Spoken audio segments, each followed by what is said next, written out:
Good morning, all. Good morning. Morning.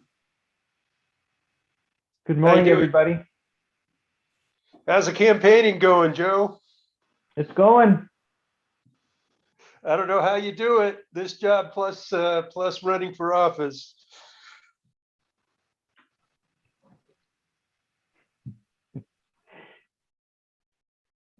It's that you're so young. You've still got all this energy. Well, you got the energy part right. Oh, okay. It's the hair. It takes hair. So this is a Samson kind of thing. If we clip it, you think it'd hurt his campaign? Yeah, to take all his power away. Yeah, there you go.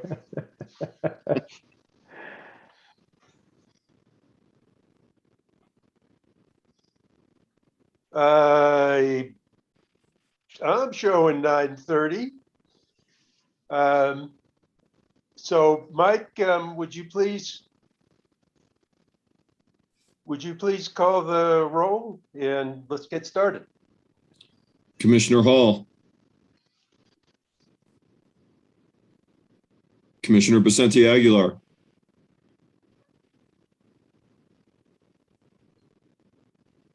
Commissioner Maestas.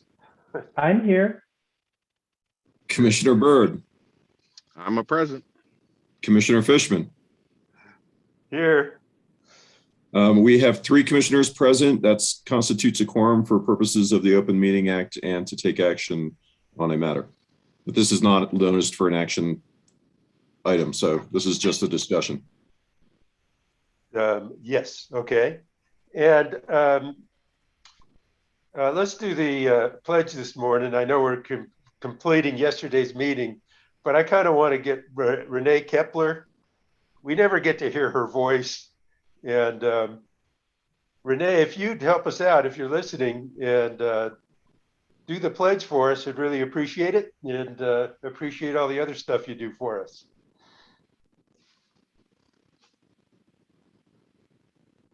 This is Commissioner Vicente Aguilar.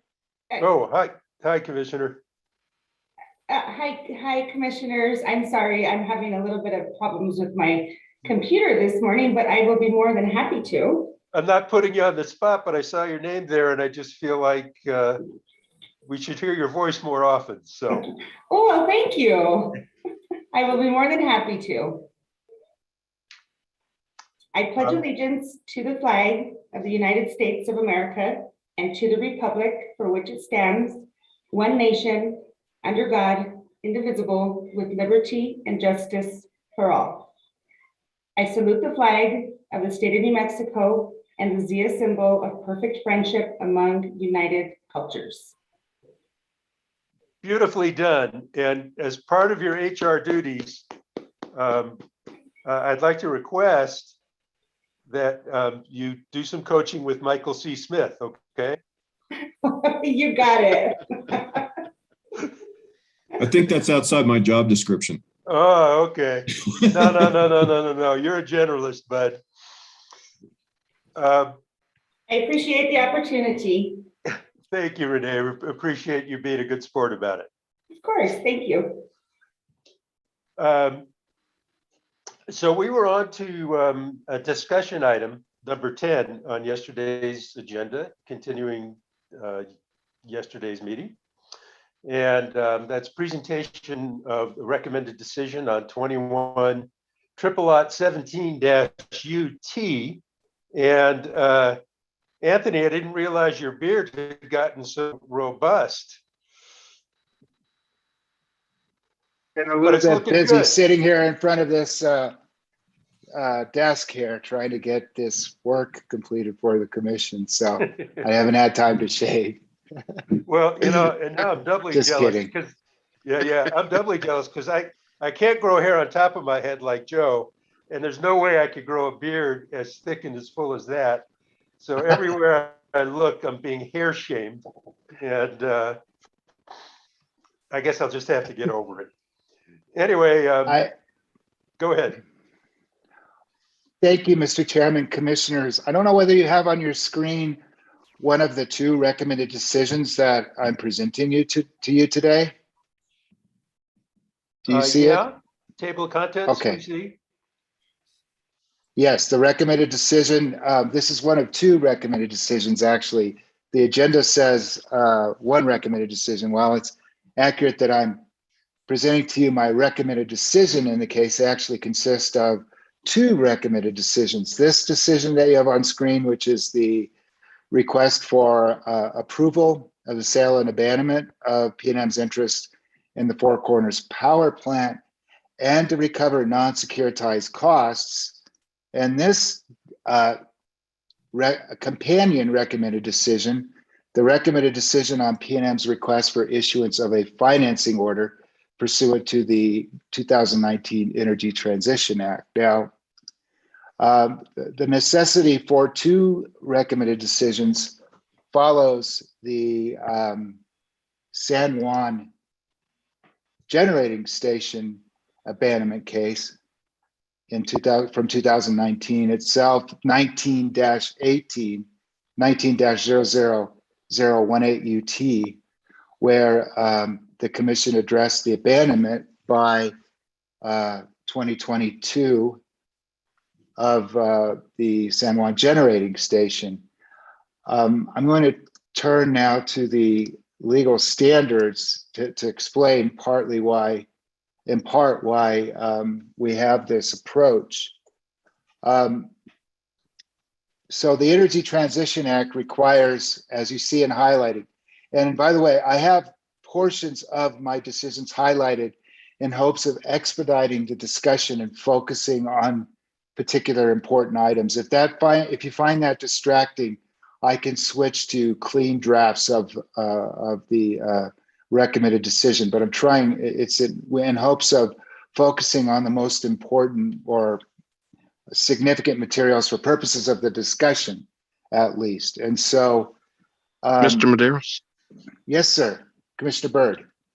thank you. Could you change your view to single page? Of course. Thank you. You're welcome.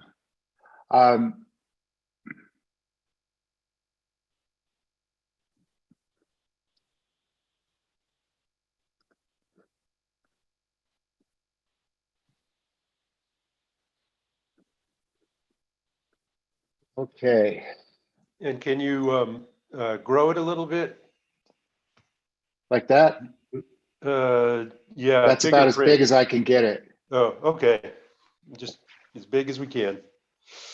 Yeah, that's as big as I can get it. I have it on my largest screen, and that's the largest text that I can get in Adobe.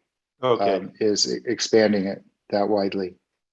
So in any event, to obtain a financing order to securitize the abandonment and other energy transition costs, a qualified utility, PNM, has to obtain approval to abandon a qualifying generating facility, of which there are only two that qualify under the ETA, the San Juan Generating Station, and then by 2032, the Four Corners Power Plant, need to obtain approval for abandonment pursuant to 62-95 of the Public Utility Act. Now that section provides that for as you'll see, a net benefit standard for abandonment, which is that the future public convenience and necessity no longer require the continuation of the service or the use of the facility.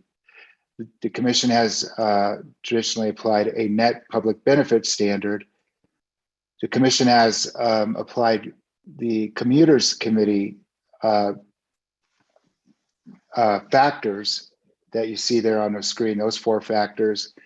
But in some abandonment cases, in some cases, as you'll see there in footnote 77, in one case, hearing examiner Glick found that the commuters committee factors wouldn't apply because the factors mostly bear no relevance to the facts of the case. So frankly, whether those factors applied or not, and I find that they do, as they did in case 1918, even if the commission didn't apply these factors, which it traditionally does, my analysis would be the same. And that's the question of whether the abandonment results in a net public benefit. But because unlike 19-18, PNM is requesting authority to sell and divest its interest and transfer it to the Navajo Transitional Energy Company, which is a proposal in this case that they request approval of the purchase and sale agreement. This case also calls into question section 62(6-12) and 13 of the Public Utility Act, which require, as I analyzed in the Fort Selden order, you see there on page 26, a no net detriment test, where the commission must find a net public detriment. It's in the negative as opposed to the positive net public benefit analysis. Must find a net public detriment if it is to withhold its approval, which I found is a different and less stringent standard than that applicable to abandonments under 62-95 of the Public Utility Act. Nevertheless, judged together, analyzed together, ultimately that cost benefit analysis, the net public benefit test, applies to both the abandonment and the sale and transfer aspects of the case. Therefore, the recommended decision on Four Corners sale and abandonment and the companion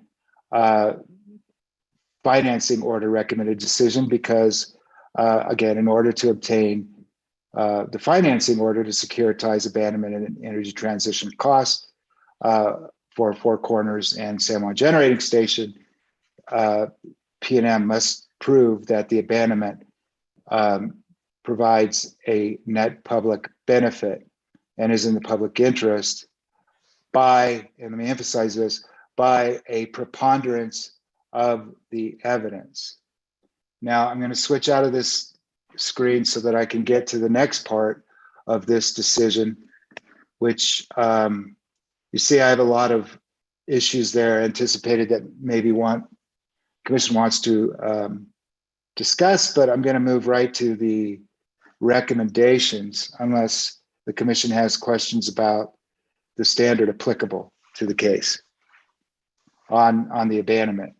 So, and again, I'm presenting to you the abandonment recommended decision first, and then I'll move into the financing order, because the way I view the case is it's necessary for PNM to prove that the abandonment provides a net public benefit in order to qualify for the financing order. So I'm presenting it to you in this order. And I think I mentioned that the 62-612 no net detriment analysis wasn't at play in the San Juan Generating Station abandonment case, 1918, because there wasn't a proposed sale or transfer in that case. Also, there are other complicating factors in this case that make this case in some ways much more difficult than the difficult San Juan Generating Station case, which on reflection probably seemed difficult at the time because it was the first case that the Commission addressed under the Energy Transition Act. Nevertheless, getting to my recommendations on the proposed sale and abandonment, I find that PNM has established by a preponderance of the evidence that the proposed abandonment satisfies the net public benefit and the Communers Committee standards. PNM has shown there should be no net detriment to the public interest in approving the proposed sale and transfer of its Four Corners interest to NTEC or NTEC, the Navajo Transitional Energy Company. To the contrary, when the benefits of the sale and the transfer are objectively weighed, and yes, that's highlighted in different color to emphasize that this is an objective determination, not based on passion and emotion, the proposed transfer should produce a net public benefit. Now, focusing first on the abandonment standard pursuant to 62-95, and I should preface that, as you see, these recommendations are a conclusion section because I've addressed all of these issues and are summarizing my findings here, in part for this, in part because it's a way of drafting the RDs, and in part to prepare for this particular presentation. You'll see that with regard to the abandonment pursuant to section 62-95, the quantifiable and non-quantifiable benefits substantially outweigh, and I guess I could have highlighted that in green as well, the costs associated with the proposal. You see that significantly, the credible modeling conducted by PNM shows that the abandonment will cost ratepayers significantly less over 20 years than continuing in Four Corners until 2031. I'm getting a message here from excuse me for a sec, that may bear on this discussion. Oh, I got to remove. Thank you, Miguel. He's saying remove the reminder so people don't see the link. Okay. Sorry about that. So I needed to take that because it was from Miguel Lujan. So getting back to the discussion, you see savings between $30 and $300 million on a 20-year net present value basis. The expected median savings, and we can get to this we could go back to discuss it, are approximately 143.7 million. Now, Western Resource Advocates, which is one of the only parties to of the many interveners to support the abandonment, asserts that the only reason for the abandonment is economic. I contend that, you know, those substantial savings alone, as they argue, should be sufficient grounds for approval under a variety of assumptions and sensitivities.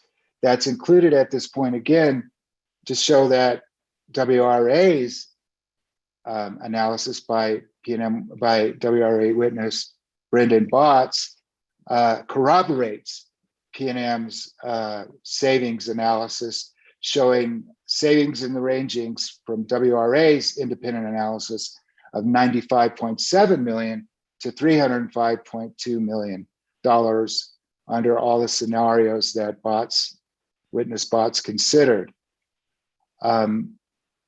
So while I agree with Western Resource Advocates' thesis that the economic benefits are dispositive, I nevertheless find that additional significant benefits of the proposed abandonment support the net benefit finding.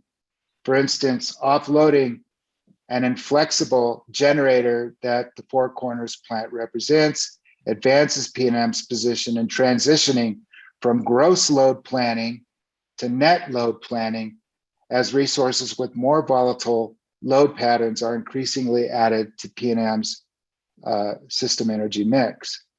It also advanced PNM's progress toward implementing the Energy Transition Act goal of limiting portfolio emissions through substantially reducing CO2 emissions on its system. The evidence shows also that the seasonal operations agreements not proposed in this case, but agreed to by the Four Corners owners, affected by the June 25, 2021 amendments to the Four Corners agreements, should reduce emissions at the plant between 20 to 25% beginning in the fall of 2023. Now, turning to the net public detriment standard with respect to 62, 612, and 13 of the Public Utility Act, assuming that PNM and INTEC submit a modified purchase and sale agreement that revises the provision there, section 6.1 D1 of the purchase and sale agreement, to provide that PNM cannot have a proxy or automatic veto if the other utility owners or other off-taking customer owners of the plant, that they cannot unanimously agree before PNM exits the plant in 2025, that PNM cannot block either a unanimous vote to close the plant early or to cease production from the plant such that emissions would be reduced. The record demonstrates it, and it appears from PNM's response to exceptions that I read, that PNM and INTEC have reached an agreement in principle to revise that provision.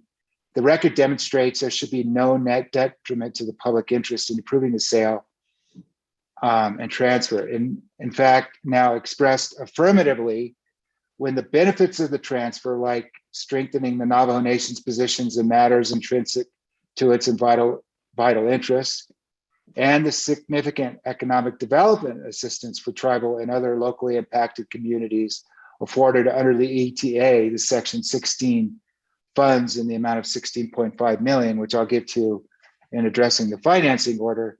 When all those things are factored in, the preponderance of the evidence supports a positive finding that the proposed sale and transfer is in the public interest. Now, on the other hand, addressing the speculation and conjecture among certain interveners that the disapproval of the abandonment could somehow spur or precipitate the early closure of Four Corners by as early as 2023 or 2027 or 2028 or 2029 or so any other year. The record doesn't sustain in any way their baseless suppositions. While I acknowledge that early closure is possible, and indeed, as I just read to you, the co-owners have crafted contractual arrangements providing for early closure as early as 2027 through the seasonal operations amendments. Barring unforeseen circumstances, the probative evidence, the only concrete evidence adduced in this case, indicates that the Four Corners plant will continue to operate until 2031. So in contrast to that fervent guesswork, the quantifiable and unquantifiable benefits of the action, and that's a quote from the standard that the commission applies, of the action, the proposal includes substantial savings to ratepayers, reduced portfolio emissions, reducing New Mexico and regional emissions through seasonal operations, facilitates the Navajo Nation's just transition away from coal, provides affected communities $16.5 million in ETA transition funding. So, so Anthony, this is Commissioner Fishman. I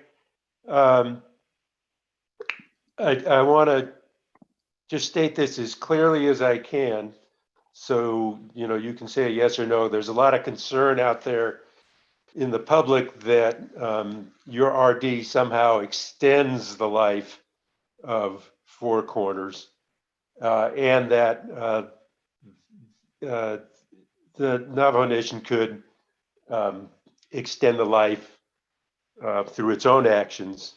But what you're saying here is that all the other partners, if they decide to vote to close the plant early for operational reasons, that neither the NTEC or PNM, as NTEC's proxy, have the ability to participate in that vote and essentially veto an early closure. Is that correct? That's correct, Mr. Chairman, commissioners. The lease on the generating station continues through 2041. And the coal supply agreement expires in July of 2031. The owners, besides the Mound Mouth owner, And let me step away for just a second. There are so many detailed, complicated facts in this case that I'm trying to provide just simply a summary of two very long and detailed and complicated recommended decisions. And so rather than jump around, I'm trying to give a summary in the beginning. But on this particular issue, as I discussed much early in this decision, the seasonal operations agreements provide for, whereas before there was a 2-year notice, there is now a 4-year notice, which is consistent with the Navajo Nation's request for a just transition, a just energy transition. But it does allow for early closure based on 2 years notice if the owners, besides the mine mouth owner, which is Intech, which has a 7% interest in the plant and would have a 20% interest in the plant if the abandonment and the purchase and sale agreement is approved. The mine mouth owner is deemed, Intech is deemed conflicted on that issue. That provision would have allowed PNM to act as the proxy, 6.1D1, to as part of a material adverse clause to not take any actions that are materially adverse, would prevent PNM from voting to agree to close the plant early while it's still a participant in the plant before 2025. But PNM in briefing and at hearing resisted this change that I briefed as an issue for the parties to. I asked the parties to brief whether that provision would not be in the public interest.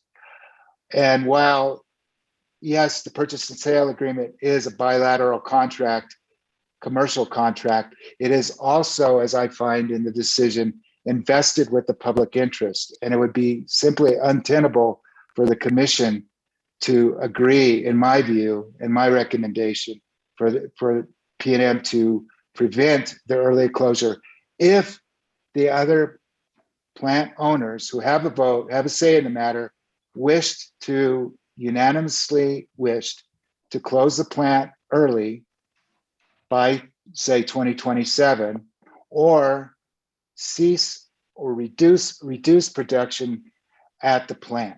That's based on that provision. I could go to it, but I'm just trying to summarize here where that, and in fact, let me just go to it now.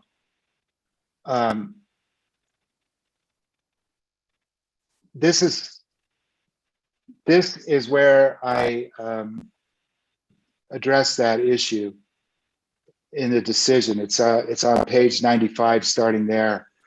But in any event, the point is that provision would not be in the public interest. And so the long-winded answer to your question, Mr. Chairman, is yes, this does not prevent the early closure. In fact, again, based on the probative evidence, there doesn't seem any willingness. In fact, the 61% owner and operator of the plant, Arizona Public Service, has told the Arizona Corporation Commission that it would undermine the reliability of its system to close the plant any earlier than 2031, which, according to the record in the Arizona Corporation Commission rate case that APS had pending during the course of this case, that 2031 is considered an early closure in Arizona speak. So anything further on that, Mr. Chairman?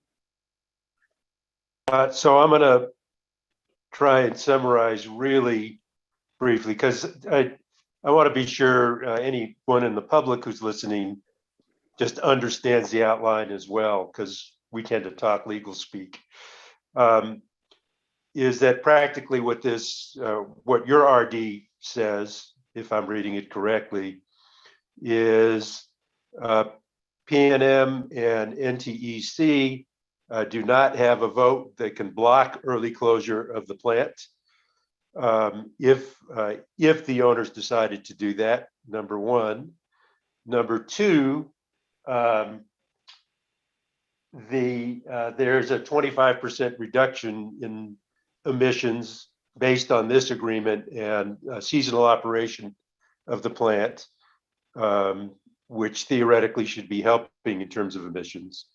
Number three, the only provision that could have any impact of extending the life of the plant at all is going from 2 years notice to 4 years notice, which in practical terms, based on the evidence,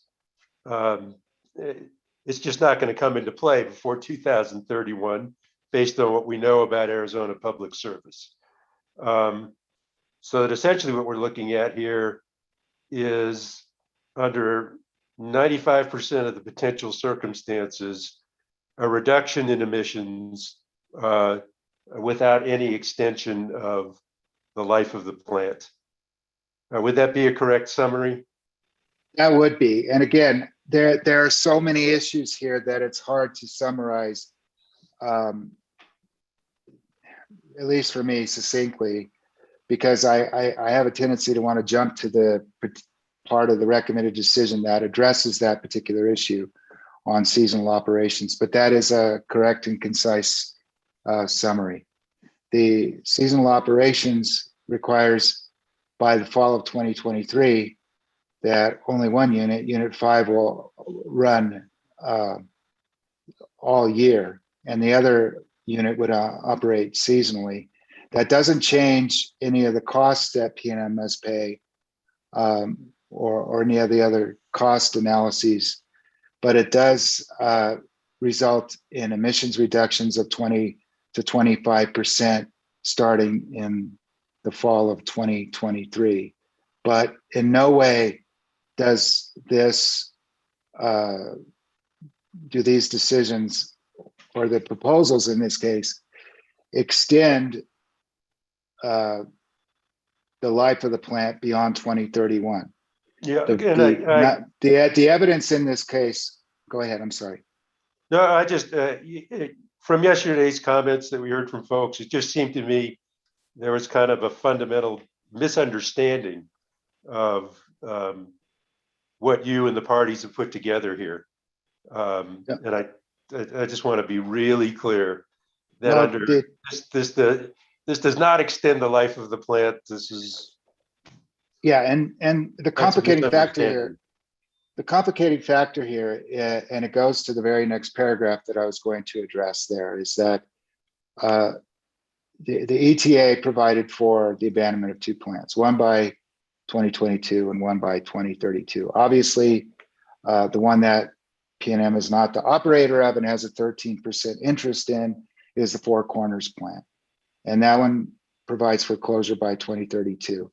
PNM sought an early closure, which I find satisfies the net public benefit test pursuant to the ETA now, but that caused confusion because the plants can continue operating. But again, unlike the San Juan generating station case, there are a lot of complicating factors. One is the Four Corners plant has been operating for 60 years on the sovereign territory of the Navajo Nation. The commission cannot mandate the closure of the plant under any circumstances. So again, just another complicating factor, but the plant will continue operating whether PNM exits in 2025 or stays through 2031. That's what the evidence in this case shows, frankly, overwhelmingly, apart from the surmise and conjecture of the opponents of the abandonment. But there is the opportunity for an early closure by 2027 if the plant operator and the other owners who have a say in the matter want to close it early, but there is no indication in the record that that's what they want to do at this point. And Okay, thank moreover, you. the Navajo Nation has asked for a just transition. Mr. Chairman? Yeah, Yeah, good morning, Anthony. I had some questions about the seasonal operations plan. I thought I read, in the RD that the the seasonal operations plans was not part of the original application. It was a development that was subsequent to the filing of this application for abandonment. So how is it that the seasonal operations plan played in so prominent into these proceedings, since again it was a development, at least as I understand, subsequent to the application? How is that allowed to be so prominent in this and in your analysis? Well, P&M went back and negotiated. Do you recall that there was an original abandonment application that P&M filed in January, that in January 2021, that did not address the 62.6-12 and 62.6-13 net detriment test with regard to the sale and transfer to NTEC. So somewhere along the line, in P&M went back and negotiated with the other owners a seasonal operations agreement. And so that seasonal operations agreement became part of, and I'm trying to find where it is, and it's on page 19. I'll move to it now. As part of the amended application filed in March of 2021, P&M presented this Four Corners seasonal operations agreements. They're amendments to the operating co-tenancy, co-supply, and coal supply agreements. And so it came about as part of the amended application, Commissioner Maestas. And just a follow up to that, it seems that, okay, so it's part of the scope of the application by amendment, and that created I think a discussion about reduction in emissions, but yet I think you just stated earlier that this plant is on sovereign land and the PRC could not close it. And so is it then, based on that statement, is that plant insulated from the new stringent air quality standards that were a part of the Energy Transition Act? Insofar as P&M is affected by it, no. So I guess some might think that this application entails a selective application of only parts of the Energy Transition Act. Number one. Number two, if we're going to look at net benefits and costs, I mean, shouldn't the real baseline be full closure? If we're going to look at, full operation, seasonal operations, shouldn't full closure, be one of the alternatives in which to compare seasonal operation post P&M exit, because there are costs in allowing it to operate. Under the seasonal operations plan, there was no discussion about whether or not the plant will continue or to violate those more stringent air quality standards.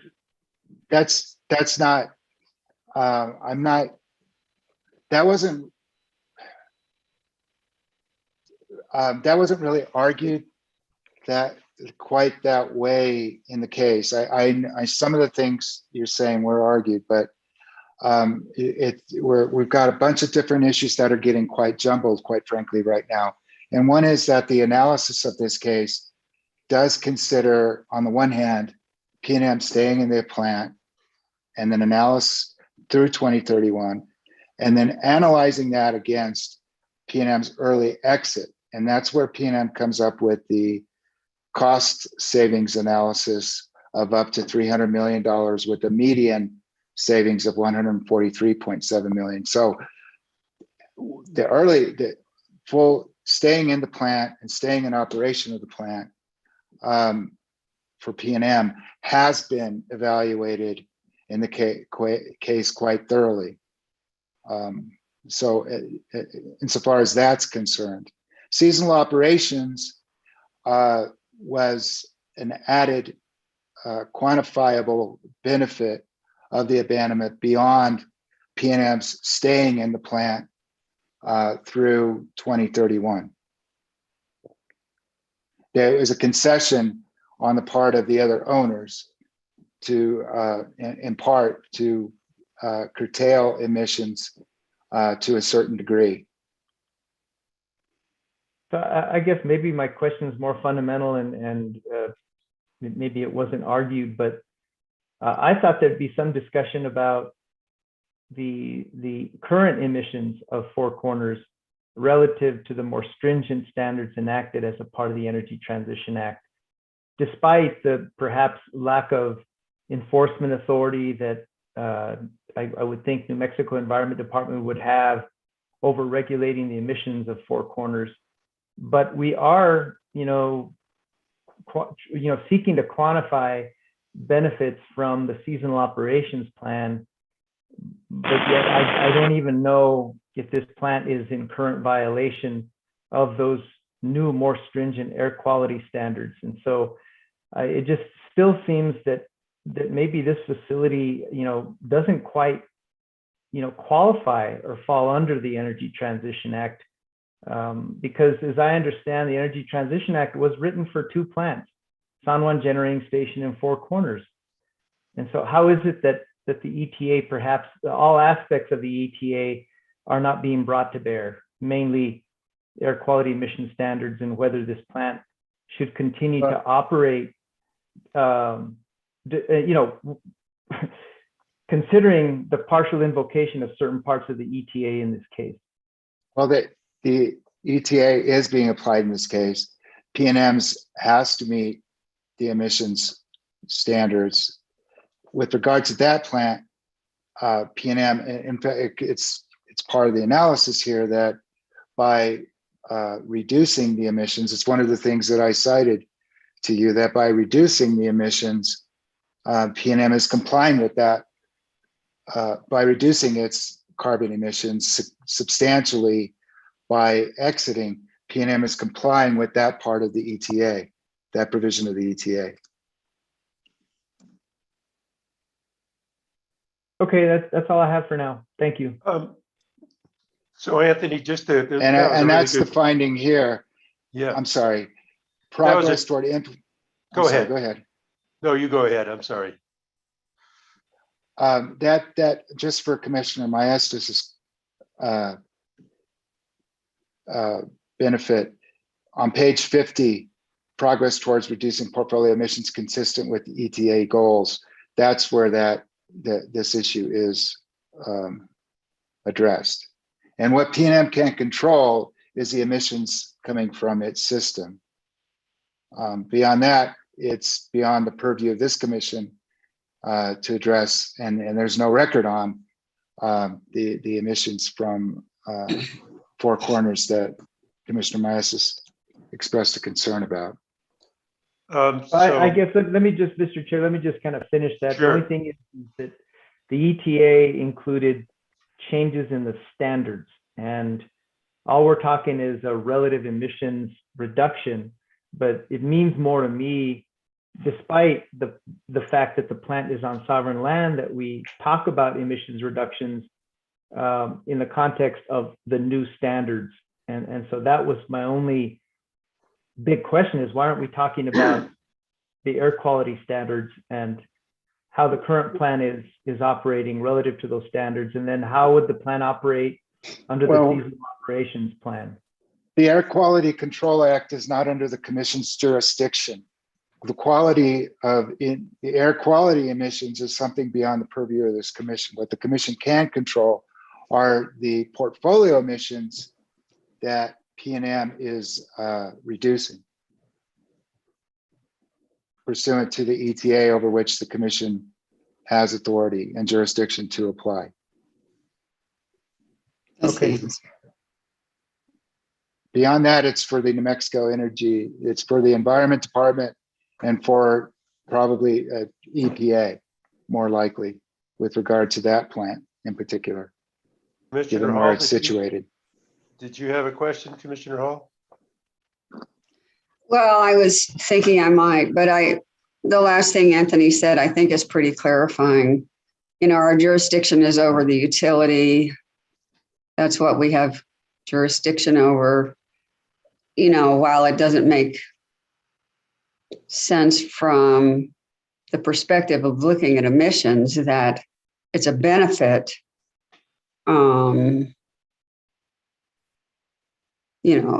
insofar as the plant continues to run following the the transfer of it to another owner.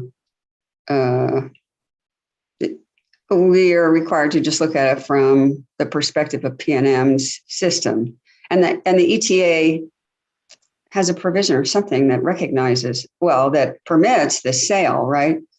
So permits a sale, among other ways of, disposing of the plant. So, it's from an emissions standpoint, it doesn't look like there's a benefit, except to the extent that, there is an agreement that the plant could be operated seasonally, which does reduce the emissions. But otherwise, I am just saying, I guess, I understand this question. I understand Commissioner Mises' question. Yeah, But I think it's a great question. It really clarified some things for me. Say that again, Steve. I think Commissioner Maestas asked a great question, and A it clarifying question. clarified a lot of stuff for me. Oh, Yeah, it's an excellent. Jurisdictional issue makes a lot of sense. No, I think it's an excellent clarifying question, which goes to the point of what the commission has the authority to do in this case and what it doesn't have the authority to do in this case. right. And the complicated critical issues here, it went right to a very important point. And I thank Commissioner Maestas for that.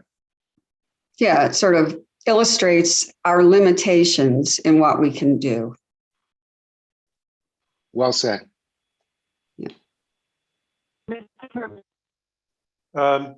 Commissioner Vicente Aguilar.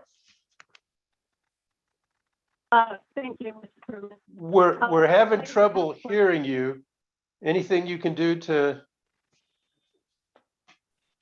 help your signal?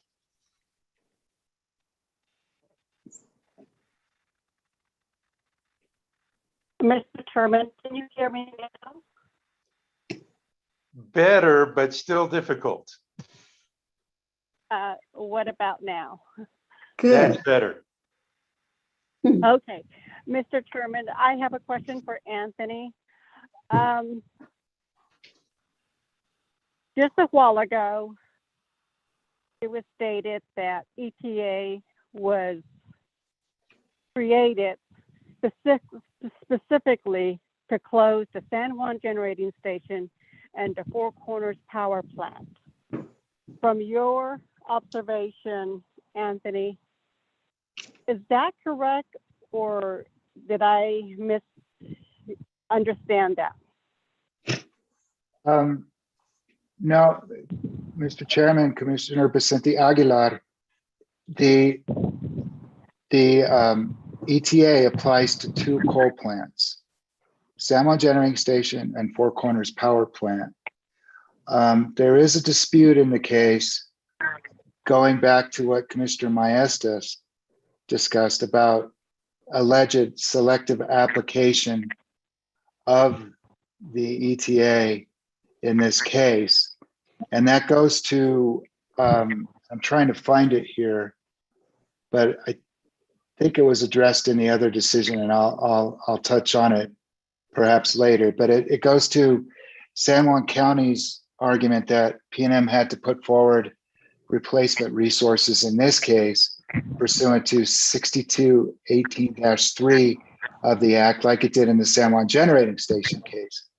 But clearly, as I go through the analysis there, it's very, a plain reading of the statute shows that the San Juan Generating Station had certain requirements applicable to it under the ETA. And then the Four Corners Power Plant has almost an equal number of requirements applicable, but not the replacement resource portfolio requirement. And I can get to that later. But in a nutshell, the answer is yes. The act specifically applies to the San Juan Generating Station and Four Corners Power Plant. So as I say earlier on in this case, the Energy Transition Act, and I've got it on screen now, being applied in this case, are the only two facilities in New Mexico that satisfy the ETA's definition of qualifying generating facility. So this may be unless the ETA is amended to apply to some other plant, this possibly could be the last time the commission applies this particular act in an abandonment context. Mr. Chair? No, Commissioner Vicente Aguilar has the floor for now. Right. But go ahead, Commissioner Vicente Aguilar. Thank you, Mr. Chairman. My next question is the economic impact in the Four Corners area. How much discussion was during the hearings by WRA, or was there another analysis that you can provide for me? In terms of the economic impact on affected communities in the area? Yes. The answer is to that is that while there was no quantitative analysis of that I'm aware of in the record, the means of addressing that are the section 16. There is some discussion of the meaningfulness and impact. And let me turn to that now, I guess, since we are addressing it.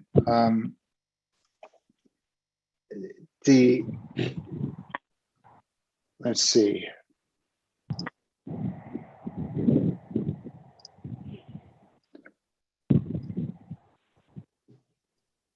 The meaningfulness of the plant, it's about 20, it's almost 25% of the net operating, the operating revenues, whether they're general or gross, of the Navajo Nation, the plant itself.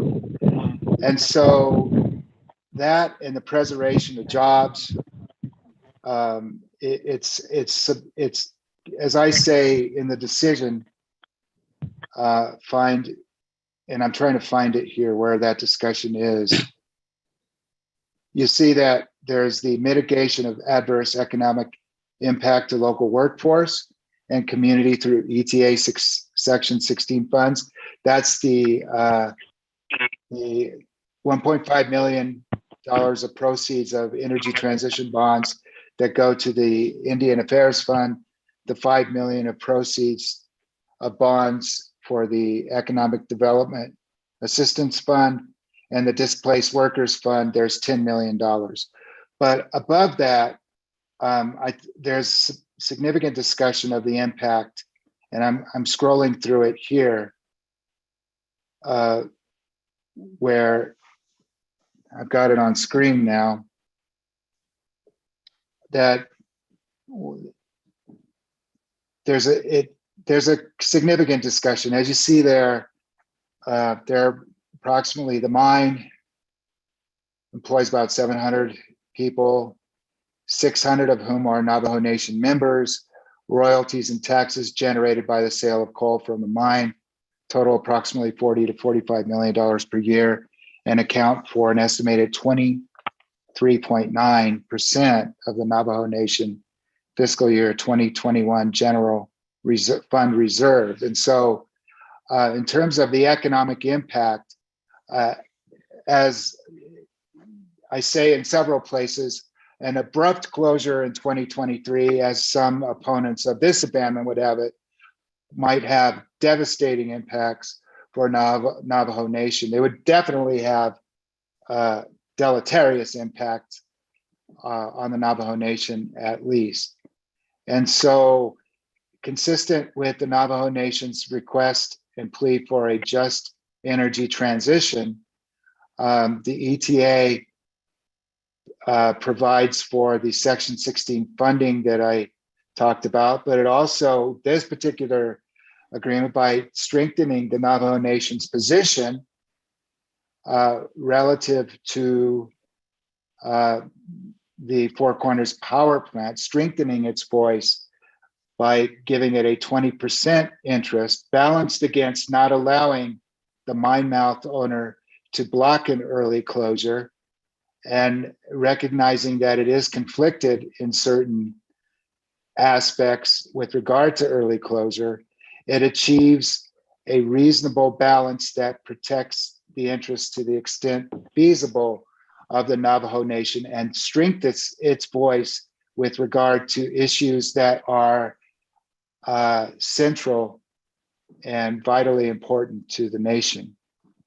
And again, as I have here on screen, you see highlighted is that the sale and transfer will strengthen the Navajo Nation's position in determining the future of the plant that, it should not be forgotten, has been operating on its sovereign soil and producing electricity for non-Indigenous consumers and far-flung communities for nearly 60 years.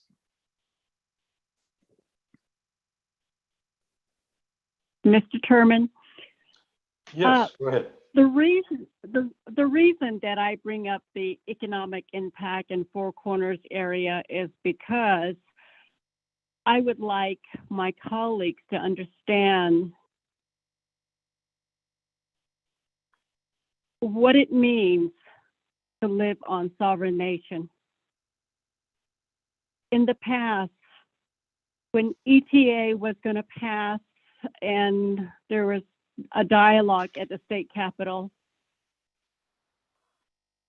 non-Native Americans made statements, for example, go, when the plant closes, go find a job, go seek a job elsewhere. But that's not easy to do for Native Americans because the reason why they live on tribal land is because of their sovereign status. We have a culture where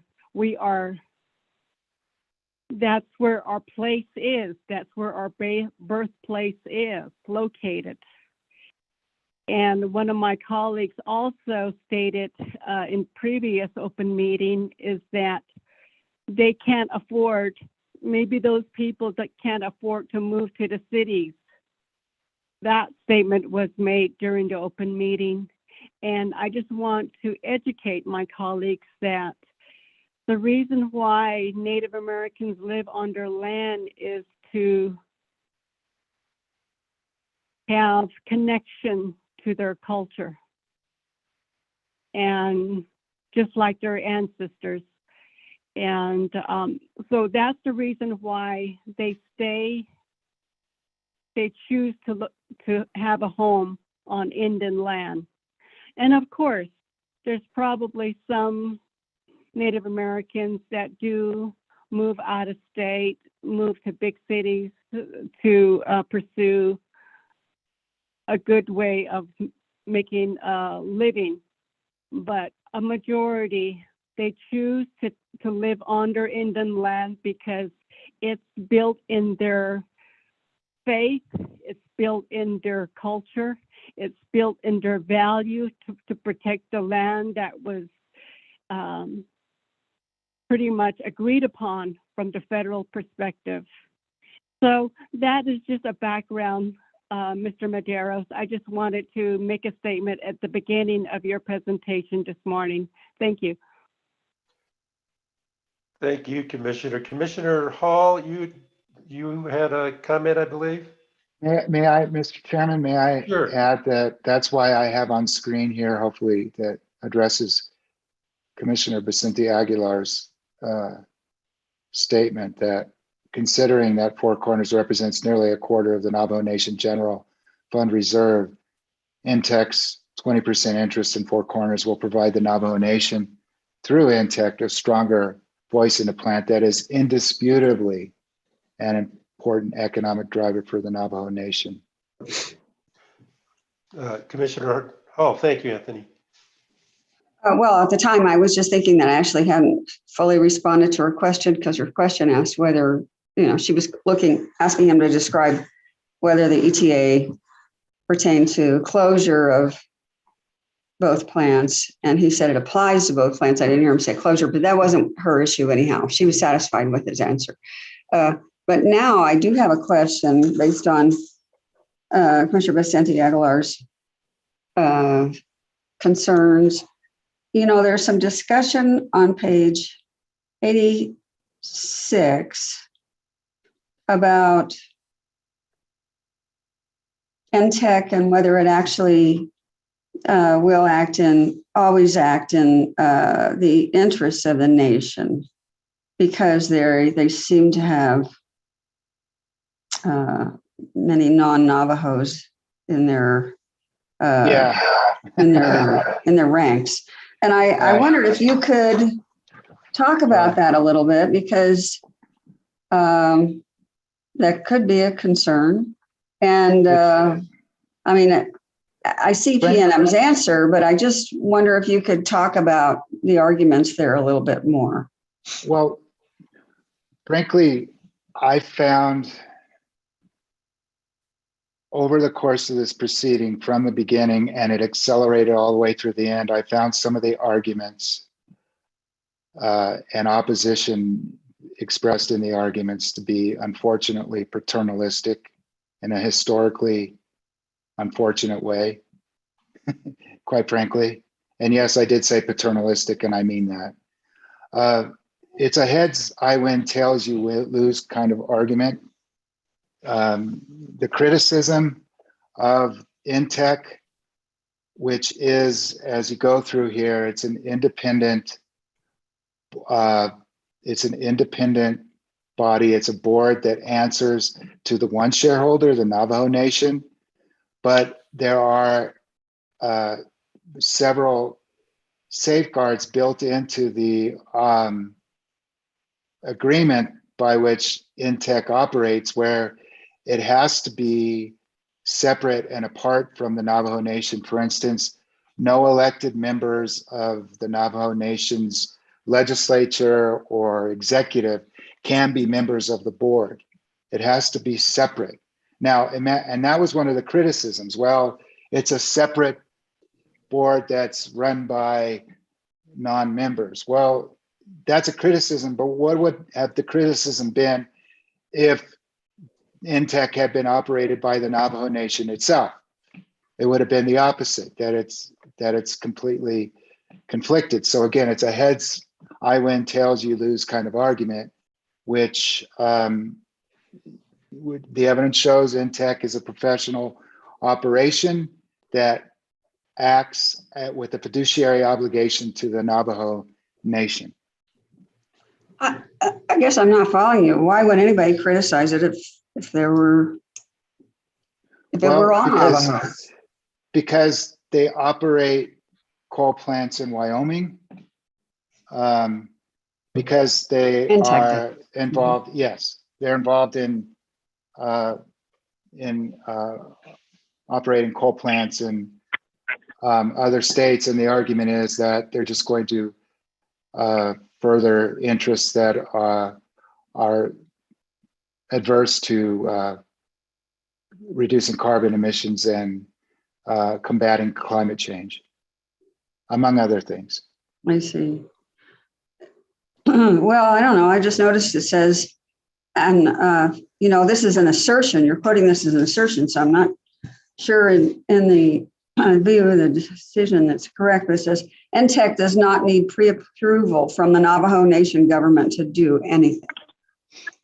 That's not an assertion. Those are the concerns expressed by one of the interveners Right. with after a colon. I'm Yes. summarizing their argument there. Yeah, okay, right, I understood that. But the fact is that NTEC has a fiduciary obligation to apply and oversee the interests of the Navajo Nation with respect to vital resources. Yep. And you see there, that argument about NTEC will likely use money from the $75 million transaction, the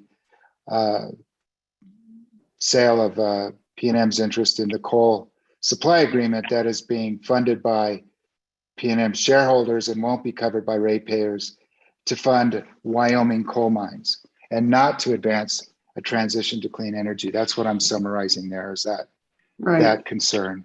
I'm not saying it's not a valid concern, because it is a concern, but the fact remains that the opposite would have been argued if NTEC weren't there and the Navajo Nation were operating the mine on its own. The fact is that Navajo Nation has put a professional organization in charge Mhm.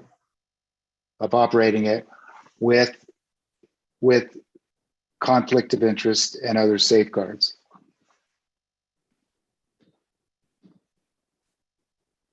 So I take it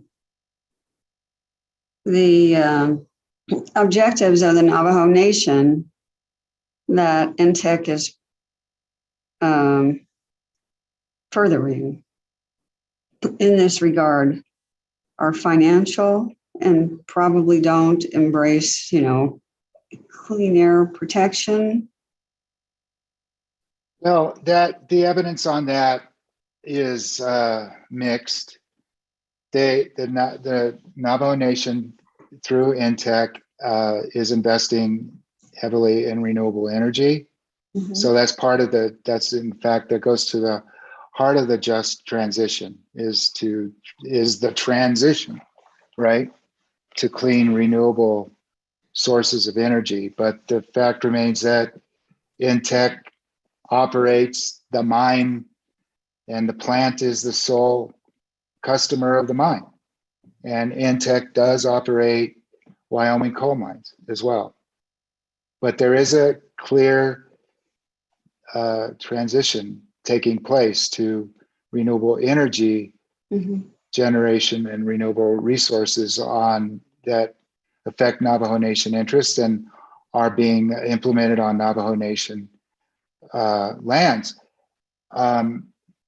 However, as you know, the area that we're dealing with here is quite fraught. That transition from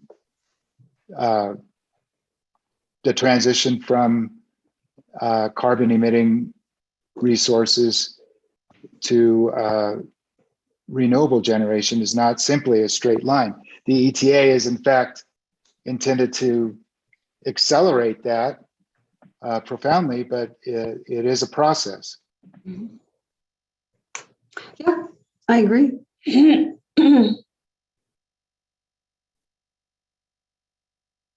I think that's it, Mr. Chair, Okay. for my Go question. ahead, Anthony. Sorry, this is a complicated one and we're gonna be bouncing around, so. And It's I'll just do the my nature of best to bounce. I'm sorry. I'll do my best to bounce around. I'm trying, but Okay, thanks. as I can recall where it is in a decision that I may have addressed an issue, and that's why you see how the bookmarks there is to hopefully anticipate some of the Commission's excellent concerns and questions. And before you go on, Commissioner Vicente Aguilar, I want to be sure that you were heard. Thank you for getting us on that track and bringing out that aspect of this particular docket. It's an important one. So yes, go ahead. Mr. Chairman. Go ahead, Anthony. So getting back to that point about closure, the ETA does not require the closure of the Four Corners power plant in order for there to be an abandonment.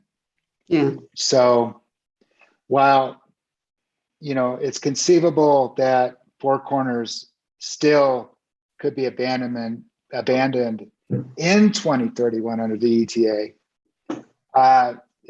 the overwhelming evidence, quite frankly, shows that the benefit of the early divestiture of Four Corners through PNM's transfer to the Navajo Transitional Energy Company would be lost, and the delay would eliminate financial benefits to PNM's customers.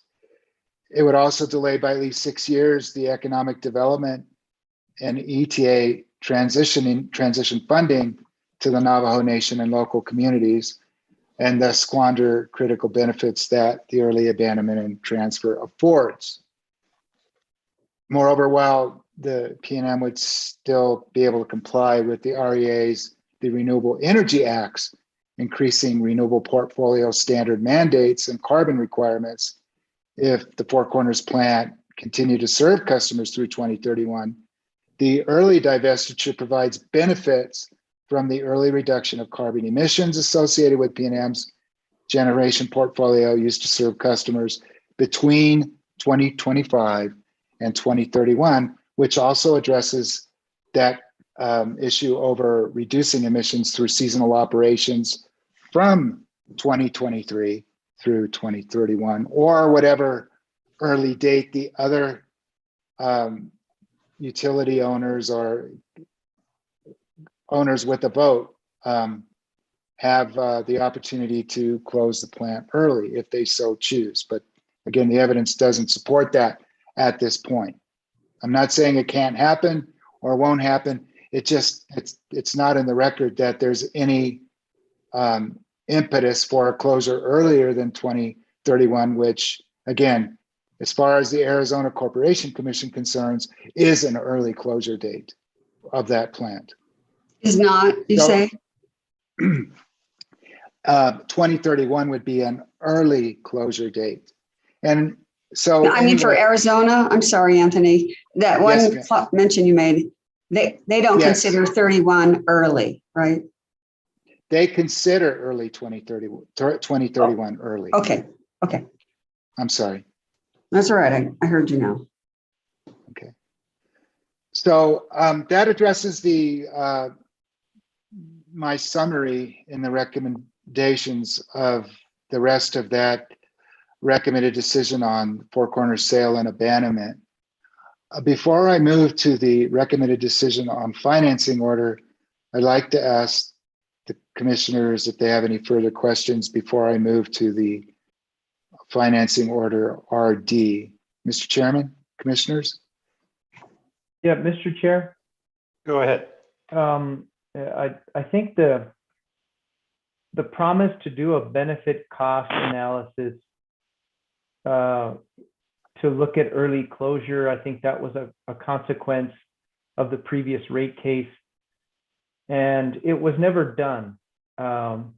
But based on the financial analysis in terms of the projected savings for ratepayers, I think PNM's position was that, well, it's abundantly clear that it would not be effective or cost effective or beneficial to do the analysis, because it wouldn't be beneficial to close it early. But I'm still I'm just concerned that perhaps they weren't, PNM wasn't called on the carpet regarding that that decision not to do that early closure benefit cost analysis, only because despite today that it's seemingly obvious that that would have been a futile exercise, it still could have informed potential changes to the ownership agreement, the operating agreement, similar to the seasonal operations plan, which I think from my perspective was a revelation after the initial application. So I just don't, I guess personally, as well as a commissioner, I really felt like that should have been done, just so that the commission can see, what the situation was instead of waiting until this particular abandonment application.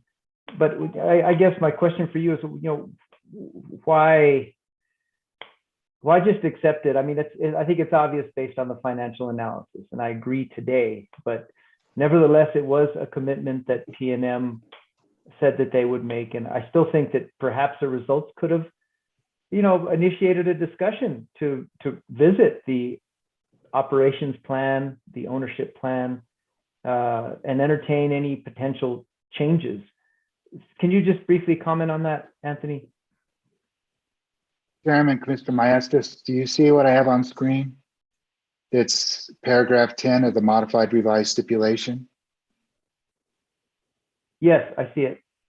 That's the obligation that Commissioner Maestas is speaking to with regard to in the 2020 IRP that PNM analyze an early closure as of 2024 and 2028.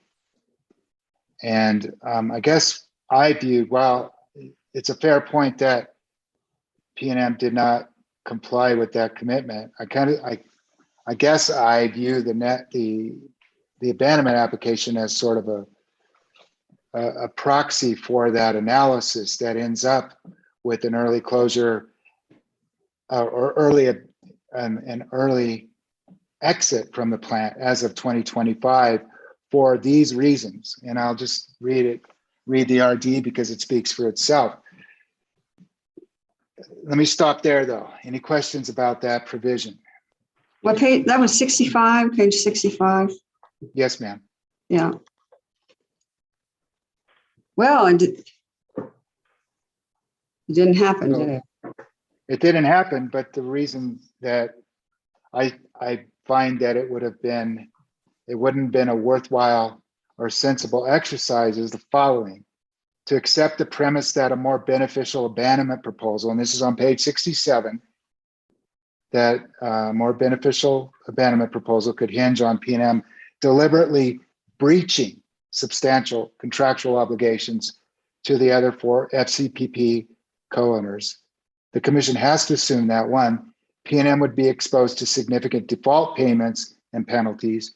PNM would still remain bound to continue paying operating and fuel costs while the coal plant supplies electricity for the benefit of, and I could have emphasized this, other utilities customers. PNM's customers who would still be on the hook for ongoing Four Corners costs, but who could no longer share the benefit of power produced from the plant, would also have to pay the cost of replacement resources to serve their electricity needs. And affected communities surrounding and related to the plant by employment or the local economy would be deprived of the transition funds afforded by the Energy Transition Act. So consider at least those foregoing factors. I find that requiring PNM to conduct a contractual breach option analysis would not be a worthwhile or sensible exercise. You mean presently? Presently. Moreover, to the extent that an abandonment by breach would leave impacted communities without ETA transition funding, the drastic scheme to induce an early closure of Four Corners would not be in the public interest. Right, but just, I guess, to emphasize my point, even that analysis, had it been done prior to this abandonment application, could have still initiated a discussion to revisit the circumstances regarding an exit by PNM. Again, this application facilitated or led to the development of a modified seasonal operations plan. So I realize that, yeah, these are very difficult, exit parameters that would cost ratepayers, but I still think, with the benefit of having the analysis and looking at different kinds of exit scenarios to make it easier and possibly facilitate an earlier exit, might have been helpful. I just think I see it it's kind of cute to say now, well, look, it's painfully obvious.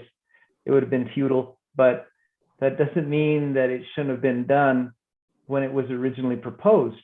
So anyway, I'm not going to belabor it, Anthony or Mr. Chair, but I just wanted to state that follow-up. Thank you. I'll just a quick comment is that I think the public and many, probably many legislators, when the ETA was passed, in reading the legislation and looking at, because it was 81 pages and it talked about provisions that were not specifically in the ETA, but in other portions of the legislation, talked about the idea that there wouldn't be benefits or there wouldn't be benefits to the utility if they didn't actually cease operations at the plant. And that wasn't part of the ETA, that was part of other aspects. I believe those were amendments to the REA where that was stated. And I think a lot of legislators and the public felt that there was just going to be mandatory closure and cessation of operations with these coal plants. There was confusion about that. And that's not what the legislation says.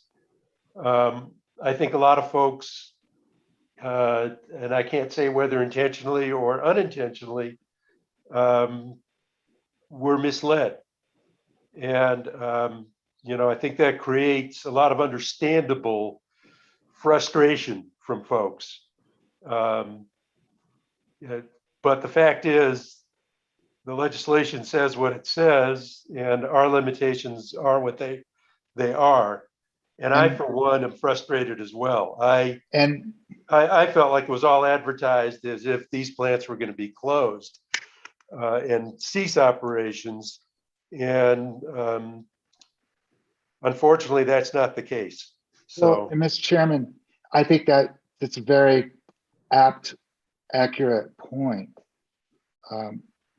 But even then, to presume that PNM could dictate the closure of the Four Corners power plant when it's a 13% owner exactly. is, and for what it's worth, the act clearly does recognize it. Now it speaks in terms of the qualifying utility and the qualifying generating facility, and that's partly because of the concern over special legislation and the constitutional issue, which I say is up for the Supreme Court to determine if one of the interveners wants to take that issue up there on whether this is special legislation or not. Mm-hmm. But the fact remains that it does cover a plant that PNM is a minority owner in, and that PNM is on record as having attempted to get the other owners to close early. That's in the record.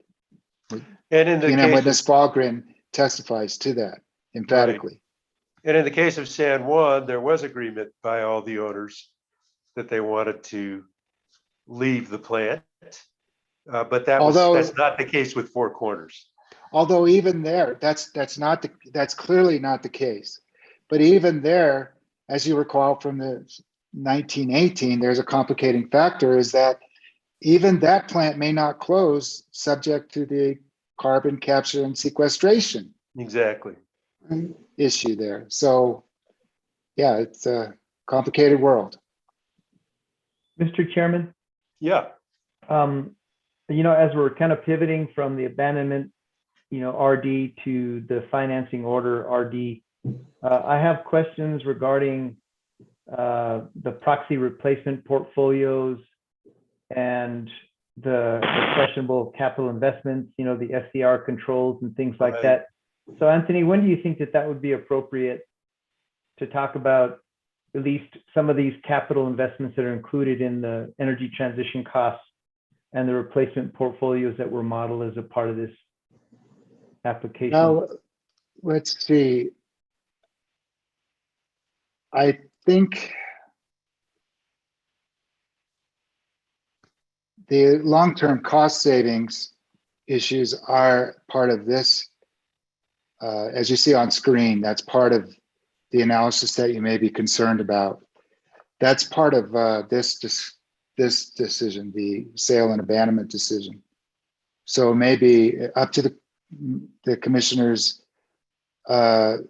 desires, but we could discuss it now because it's part of the RD on sale and abandonment.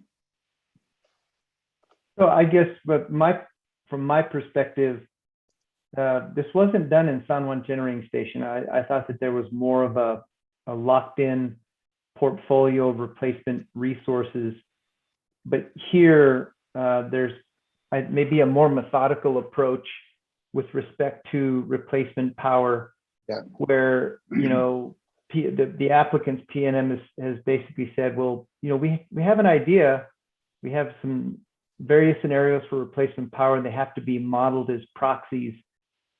But I think the thing that really was eye-opening for me was the possibility of additional combustion resources, the mention of possible, hydrogen, natural gas retrofit, and I would think that folks are concerned because this coal plant is, I'm sure, part of the more stable baseload resources that PNM needs, but with that being gone, and maybe as soon as 2031, they may need similar, kind of rapid fire resources. So how credible are proxy replacement resources and the modeling? Because it does play into the whole cost savings, right? I obviously reviewed the modeling in the San Juan Generating case and was responsible with hearing examiner Schanauer for the recommendations on the CCAE1 portfolio. The evidence shows that, as I say, the showing is credible, and it's also corroborated by a similar analysis done on modeling runs done by WRA's witness, Brendan Botts. Now, what I put on screen there is the planning paradigm shift. Back in the San Juan Generating Station case, abandonment case, the commission will recall that PNM showed some I guess I'd call it resistance to a non-combustion portfolio. It had grave questions about the reliability of serious concerns, I guess, about the reliability and shifting to energy storage systems as a backup. But you'll see here that there has been a paradigm shift from gross load planning based on an inflexible generator like Four Corners to a net load process that the commission probably is familiar with from PNM's IRP discussions. Given the more volatile load, PNM is actually advocating now moving away from inflexible turn on the switch generators like the Four Corners power plant to a more flexible suite of resources, of a portfolio of resources that may or may not include combustion resources like convertible combustion turbines, convertible to clean energy source like hydrogen. That's not proposed in this case, but the proxy replacement portfolios are credible. And again, it's not just done by PNM's IRP director, Nicholas Phillips. It was performed as well. A similar analysis was performed by Brendan Botts, WRA's witness, to corroborate the findings.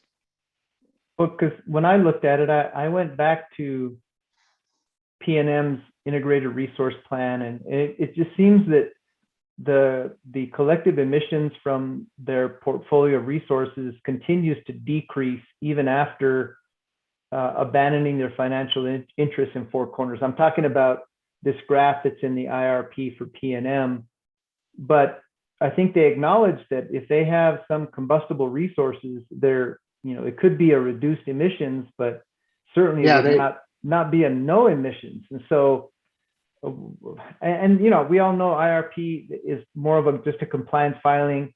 It can be amended with any material changes, but I didn't see consistency between the current IRP and some of these proxy replacement power portfolios that were modeled in this case. Well, that's because, well, I'd answer in part because what the portfolio does, consistent with the San Juan abandonment case, is to give you, the commission, a suite of portfolio options. And that's what, on this particular curve, you're seeing there.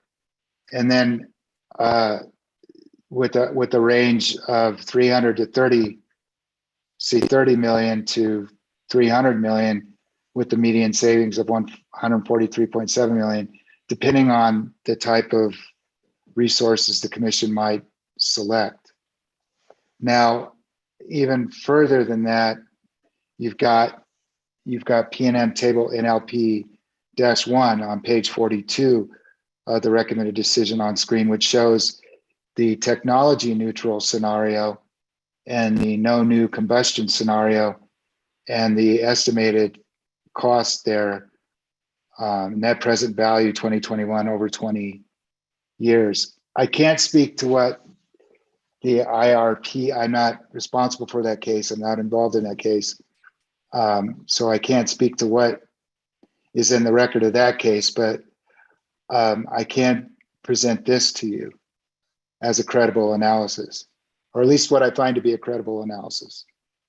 So I guess just on that issue, I'm still referring back to San Juan Generating Station. That replacement portfolio was fairly locked in, because I think that the actual procurement was active at that time, but it seems that PNM is going to file a separate case, which is allowed for the replacement power. But these proxy replacement portfolios do play into the economic analysis. So, can we look at, certain parameters around the procurement process in terms of what we think, PNM should pursue in its procurement for replacement power?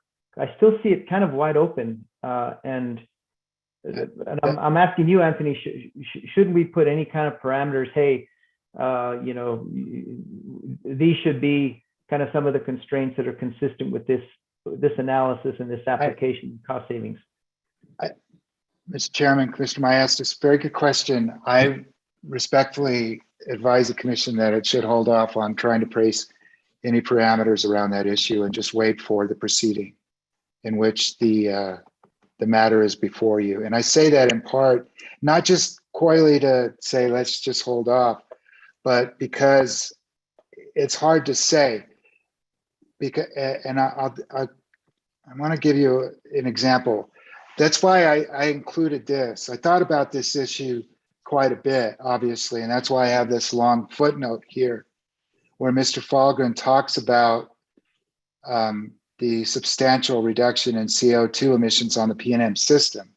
But you see at the bottom there, he argues in PNM's position at the very bottom, he argues that, so with regard to carbon emissions, the perspective that PNM would want to show the commission in the next case, potentially, is that increased flexibility from aeroderivatives from the combustion turbines can actually bring about result in reductions to overall carbon emissions. I'm not saying that that's a finding the commission should make. I think the commission just hold on and wait for that analysis to see what it actually means. We should hold off on that for when that issue is actually before the commission, because I think it probably will be in that replacement portfolio proceeding. So it's worth looking at, but it's not worth, I think it would be precipitous to put requirements around the portfolio at this point. Okay, thank you. I guess Okay, on the issue on the capital improvements and the SCR controls, the controversial part of the capital improvements, do you suggest we talk about that in the financing order, RD? Yeah. Mr. Chairman, Commissioners, yeah, the way, and let me move to, unless, I'll stop for a second, and unless there is any other issue, I'm gonna move to the RD on the financing order at this point. And before you do, Anthony, Sure. let's take a 10-minute break till 11:15 and then come back to that. Mr. Chairman, Yes. Commissioner Vicente Aguilar. quickly before we go to a break, I'd like to ask a question to our hearing examiner. Sure. Anthony, would you say it's a fair question that P&M was involved in the legislative process when ETA was going to be created? Is that public information? Madam Chairman, Mr. Chairman, excuse me, Commissioner Vicente Aguilar. I'm sorry. Yes. I can tell you that one of P&M's witnesses testified. I believe that she was, I think, involved in the process. So I'll check at the break, but subject to check, I believe one of P&M's witnesses actually expressed the fact that while she was involved in the drafting, or at least the legislative process leading up to passage of the ETA. But just to be sure, I'm going to check at the break to give you that from the record. Besides speaking from the record, I would prefer not to speculate on what P&M's involvement was. But if I can find that for you, I'll confirm that. But I believe that's the case based on memory. Okay. Back at 11:15. All right. Thank you.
Hey, Anthony, I see you're back.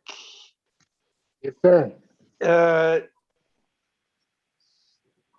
Commissioner Vicente Aguilar, are you with us? Commissioner Byrd? I'm here. Of course. I'm here.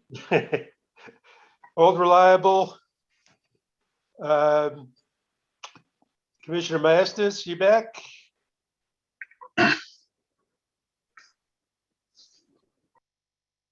I'm back. Okay, Commissioner Hall.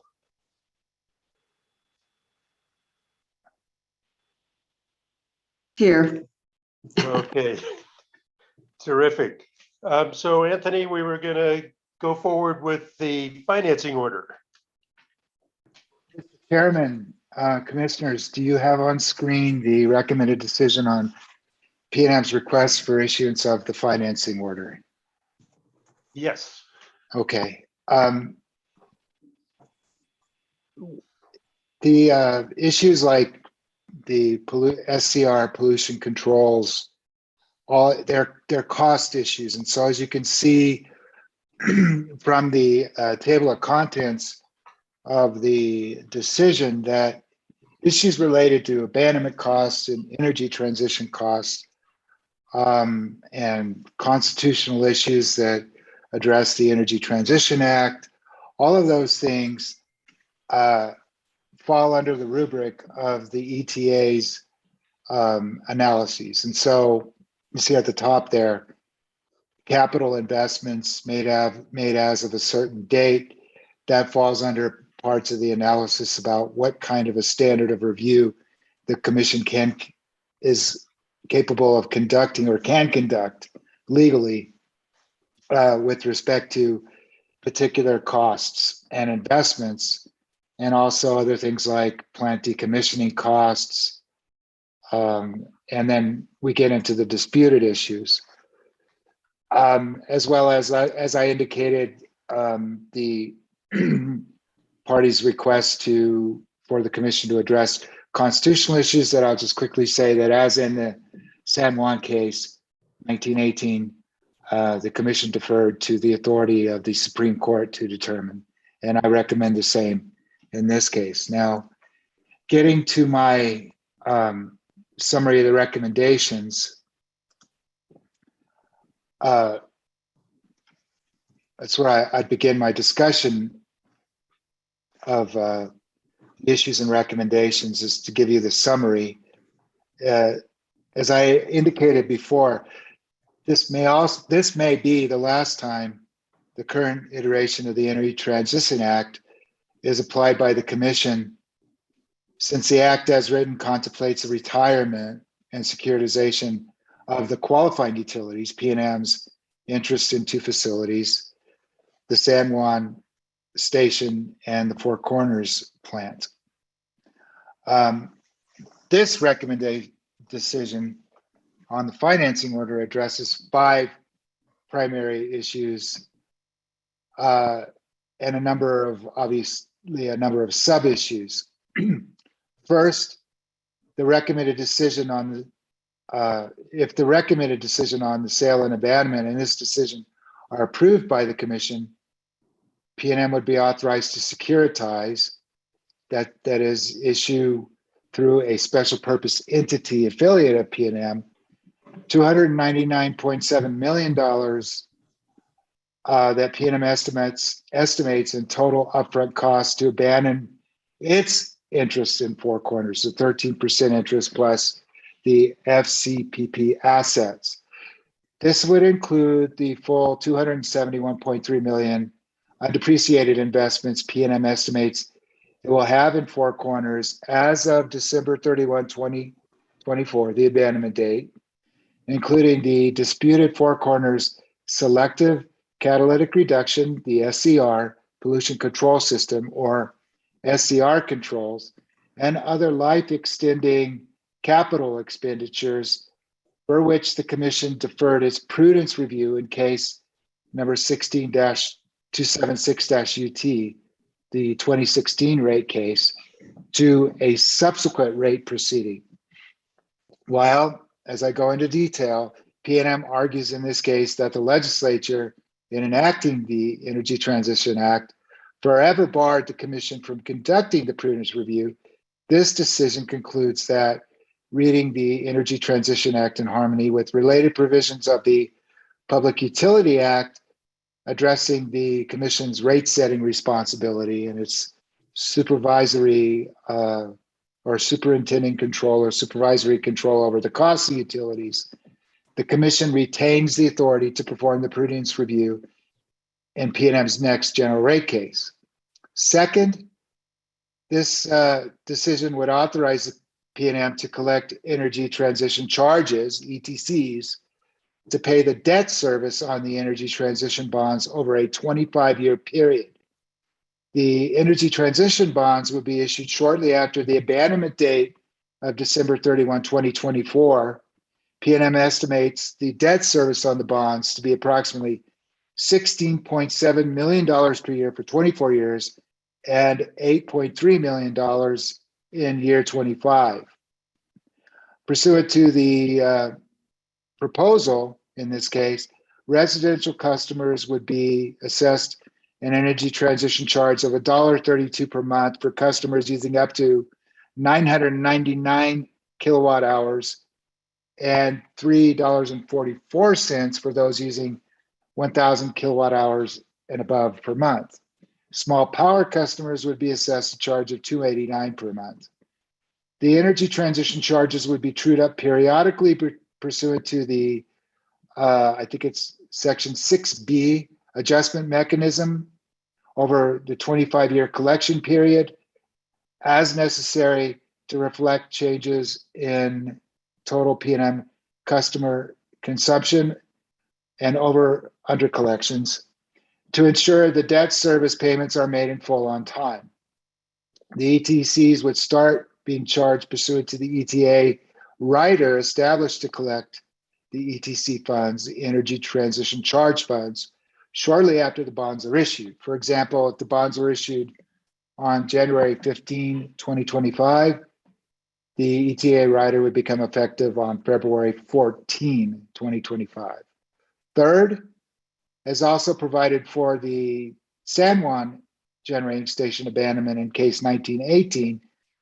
This decision would establish a rate-making process required by Section 4B10 of the ETA to adjust PNM's base rates in the future to reconcile any difference between the estimated upfront costs recovered in the energy transition bonds and PNM's final actual costs.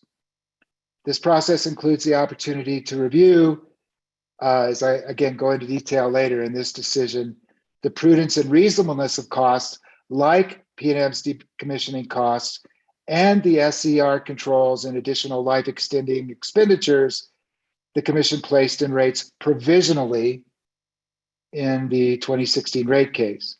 Other costs subject to review under the ETA would be evaluated by the commission to determine whether they were incurred to comply with law or necessary to maintain safe and reliable operation of the Four Corners plant prior to PNM's abandonment of its interest in the plant.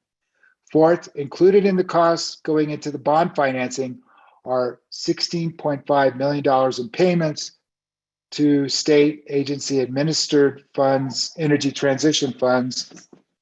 Sorry about that.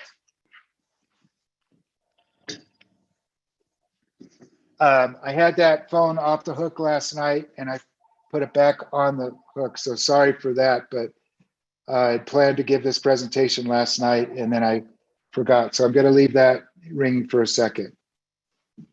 Just leave them in.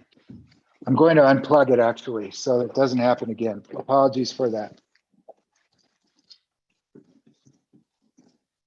All right, so apologies again.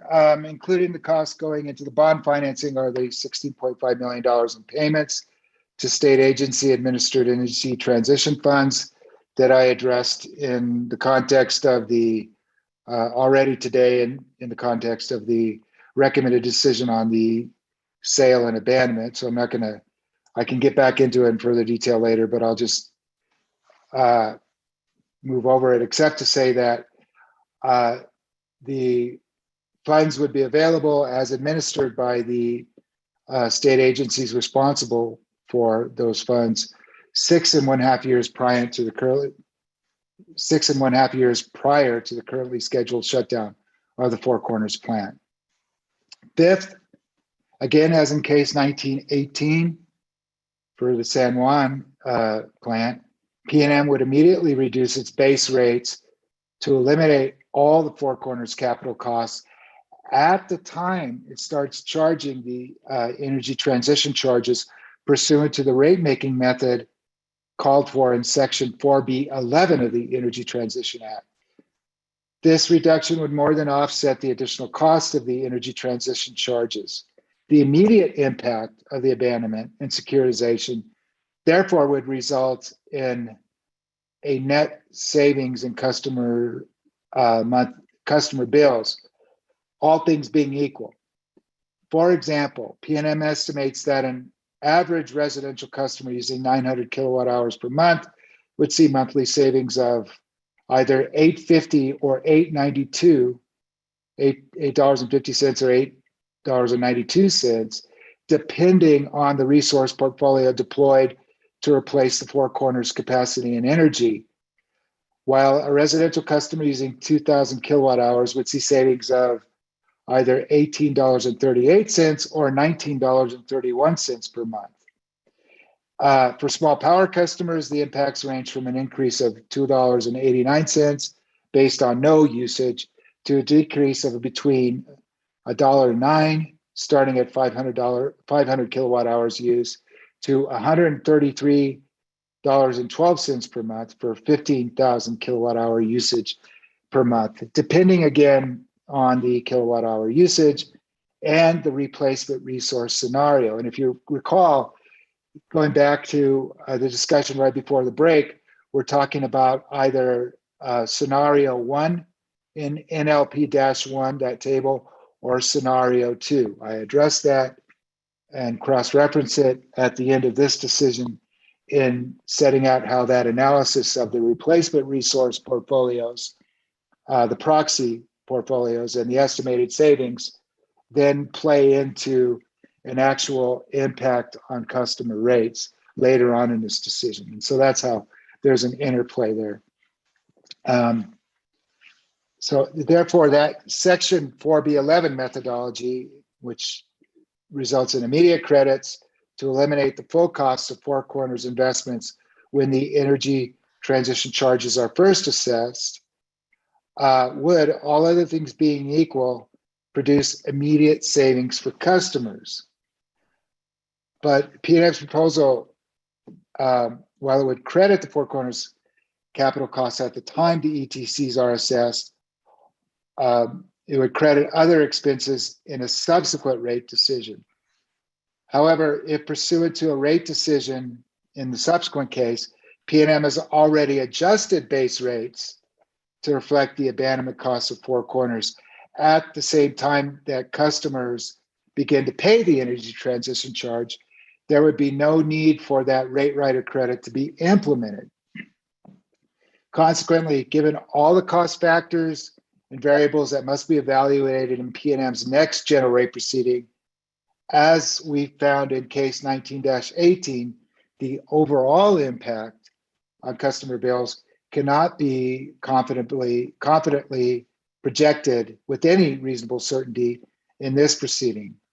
Finally, and this is the sixth point, this decision addresses PNM's securitization request in a separate financing order as required by the ETA. It's not the ETC, that's a typo, it should be ETA. I mentioned that Article 6.1D1 provision that I recommend the Commission find is not in the public interest because I find that the modification of the purchase and sale agreement, that provision regarding the proxy veto being eliminated, is necessary to satisfy the net public benefit standard applicable to the sale and abandonment, but is not pertinent to the provisions of the financing order. The 7-day submission requirement of a revised Article 6.1D1 that's required in the recommended decision on sale and abandonment is essential for the commission's approval of the sale and abandonment, that provision is not repeated in the financing order set forth at the end of this decision. But the issuance of the financing order in this case is contingent, however, on PNM obtaining approval to abandon and transfer its interest in Four Corners Power Plant pursuant to section 62-95, 62-6-12, and 13 of the Public Utility Act. And I guess with that long-winded, but hopefully condensed at the same time, summary of my recommendations of some very complex issues, I'll seek the commission's guidance on where the commission would like to discuss the issues in more depth that are in this decision. You're muted, Commissioner Steve. Maestas, yeah, thank you. Commissioner Maestas, I know you had some questions, so. Well, I'll go ahead and let Commissioner Hall go first, and then I'll Thank you. start. Okay, sure. Anthony, I just wondered if you could go over that last paragraph you were saying, you just stated. I don't think I absorbed it all. I just wonder if you could do it again, maybe a little slower. Well, I'm trying, you can see I'm trying to rush through it because there is so much, and apologies for trying to do that. And that's why I try to highlight parts of the decision, which, by the way, of course, is not there. All there is highlighting of the decisions and the finding of one typographical error there at the top of that first paragraph. Because as I indicated, the decision addresses the securitization request in a separate financing order as required by the ETA, not the ETC, which are the energy transition charges. Mm-hmm. Basically, what I'm saying there is that the decision, the financing order issued in 19-18 required some changes, and therefore there was a 10-day change provision. Those changes are reflected in the proposed financing order that PNM presented in this case.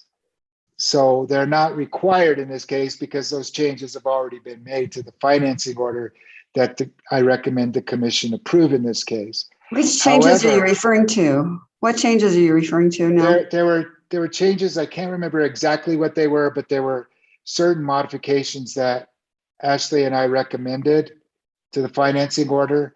I went and checked, and those are incorporated in, as represented by PNM. They are incorporated in the financing order that's proposed in this case. But they were changes based on some of the rulings in 1918 that PNM was required to make. PNM made those changes at the end of case 1918, and those changes have been incorporated in the proposed financing order in this case. Did you just say it was represented by PNM that they made the changes, or did you and or Ashley confirm that they were made in the document? You surely did the latter, I'm thinking. Both. Okay, Yes. okay, fine. Okay. So that's the only change, but that's another way of saying that the only change in the financing order would be that the 10-day change provision wasn't required in this case because there are no changes to be made to the financing order proposed in this case because it is compliant with the financing order approved in case 19-18. However, I have to say that that doesn't mean that the financing order should be approved because cross-referencing the recommended decision on sale and abandonment, PNM has to change that provision of the purchase and sale agreement to be consistent with the public interest in order for PNM to obtain the financing order, because the abandonment and sale would not be in the public interest if that veto provision that I recommend the commission not accept, the veto of early closure if the parties unanimously agree, that provision is not in the public interest, and therefore the sale and abandonment would not be approved, and therefore P&M would not get the financing order in this case. I need to make that clear in this decision as well. So that's why that final point is made, which I see. cross-references back to the abandonment and sale decision. So is that going to constitute a change in this? It shouldn't, right? Because, okay. No, let me see if I think I,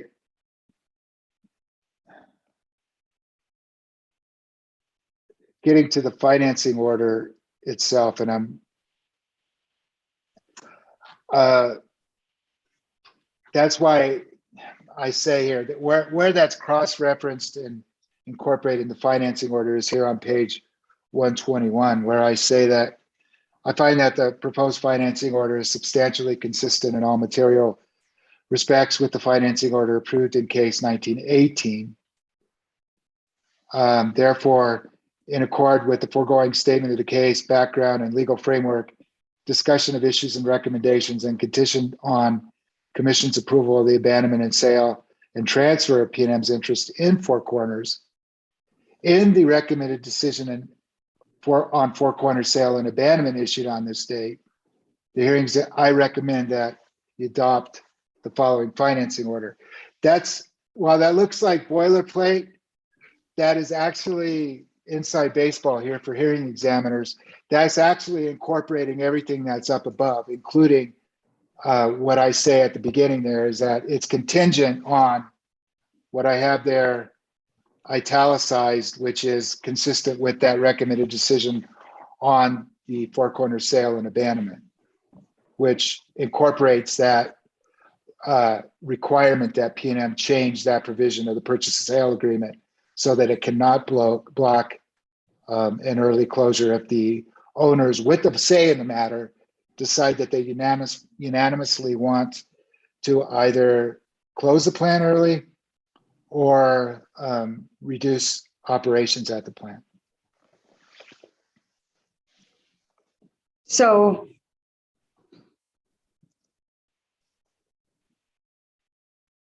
that means that change language is incorporated into this decision as well. Is that what you're saying? Yeah. Essentially, yes. Okay. You can't get one without the other, I guess. They don't get the financing order without complying with the recommended decision on sale and abandonment. Mm-hmm. And I tell you, it's not an idle issue, because while it's not addressed in this decision because it wasn't necessary to address this in this decision, it was not necessary to address the issue in this decision, there was some debate over whether there's a section in the ETA that says that if the P&M should have an opportunity to correct the errors or problems in a financing order. And there was a position taken that I don't agree with, but was not necessary based on the way my ruling came out, that even if I issued a recommended decision on sale and abandonment that did not recommend approval, that according to a certain strained reading of the ETA, that I should still put forward a financing order for the commission. And I want to go into detail on that because it gets confusing, but I find that a strained interpretation of what it's interplay of section 4 and section 5 of the ETA. And I really don't want to get into it because I think it was okay. an unreasonable interpretation, but there is something behind that as well, behind this that's in the inner workings or the metadata, if you will, of the decision. Thank you, Mr. Chair. Mr. Okay. Chairman, Go ahead, Commissioner Mastis. I think my last major issue is this whole notion about, whether the ETA has removed our authority to follow through and conduct a prudency review on those capital investments made between July 1 of 2016 to December 31st of 2018. And I think the estimated 2024 book value is about 118 million. But here's my issue is that I think you're saying, Commission, you should, have the authority and should do a prudency review as intended in the previous rate case, and do a reconciliation at that point. But what I have heartburn over is including those capital investments in the total to be securitized. And it's my understanding that we even have authority to do a prudency review on all these costs that are requested to be securitized. So my question is, Not Anthony, all the costs. Let me pause you for a second because it's important. Let me finish my question. Why would we include capital investments that are already under question? They're questionable capital investments. And if you feel that there will be a reconciliation in the next rate case following a prudency review, why include those capital investments in the total energy transition costs? Very good question. I didn't mean to interrupt you. I just wanted to pause to clarify that there's a different standard depending on the tranche of investments or costs. Because there are different standards that apply. It's not just one standard of prudence and reasonableness. And I didn't want that to get lost because I might have forgotten to say it if I didn't interject at that point. So I apologize for interrupting you, Commissioner. But it's even there, it gets complicated. Even there, it gets complicated about what standard applies. And that's why I did the separate analysis of the different tranches of investments, which are shown here in this table. Investments made as of a certain date. And that keys off, that then dictates the type of standard that applies. Any other questions around that before I delve into that issue? So, not wanting to interrupt any of the other commissioners if they have any questions around this. I guess where I'd start is that the commission, pursuant to the 2016 rate case and PNM's acquiescence in the modified revised stipulation, and to agree to perform a prudence review of the SCRs and other capital investments in the subsequent rate case proceeding, which has not occurred yet, that particular set of investments made between July 1, 2016 and December 31, 2018 were provisionally placed in rates. And that is something that the legislature is presumed to be aware of when it drafted the ETA in 2019. So let's start there. And so you start off with the premise that there's a previous agreement before the ETA that the investments at issue, which the hearing examiners in the certification of stipulation in case 16-276 found were imprudent and required a disallowance, the commission then in its December final order agreed with that. I go through all that history here in the decision. And let me, I guess, move to that point because that's where we are in this discussion.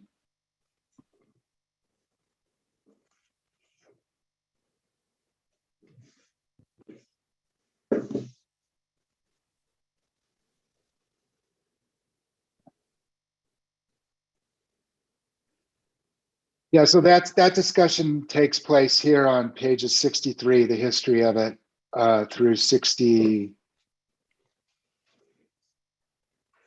for a while. It goes on for a while here through 66. The history of how we got to the point of the ETA, and then PNM's argument that the ETA forever bars the commission from doing that prudence review. The commission first agreed and then actually expanded the finding with regard to PNM's investment decision in Four Corners. But then on rehearing, the commission in its revised final order decided to defer the issue to the next rate case and to allow a return of the 148.7 million in SCR controls and additional life extending Four Corners capital investments, but limited the return on the entire amount to PNM's embedded cost of debt. So we start there. Ultimately, the revenue increase, as you see in footnote 166, was reduced to $57.9 million in that case. But nevertheless, based on the notice of acceptance of the commission's requirements that you see on that page, on page 65, PNM agreed to that revenue increase and agreed to do the prudence review. So we'll start from that premise, and then I'll take, so that I can do this carefully, I'll ask Commissioner Maestas' next question, if you have one. Well, yeah, I do, because I'm concerned that you're recommending the inclusion of basically all these capital investments, the undepreciated capital investments in the financing order. And what I read in the decision is that, you know, once we approve that, it can't be changed. That's the nature of, you know, what the bonders want, right? They want continuous income. They don't want any political intervention to change the scope of the financing order. I get all that. But I'm worried if we get to this rate case and we're already under a cloud, right? There's already an assertion that we no longer have the ability to conduct a prudency review. And I guess we're going to find out when we get to the next rate case. But given the fact that these ETCs, once we approve this financing order, can't be changed. So if we include these controversial capital investments, the SCR controls and other life extending capital investments, what if we determine that they're imprudent? Then what recourse do we have? We can't remove them from the finance order. So how equitable and comprehensive will this reconciliation be when we get to the next rate case and do the prudency review? We're limited in changing the parameters and the total ETC costs in the financing order. So isn't this going to complicate the reconciliation by leaving these controversial capital investments in the financing order as ETCs?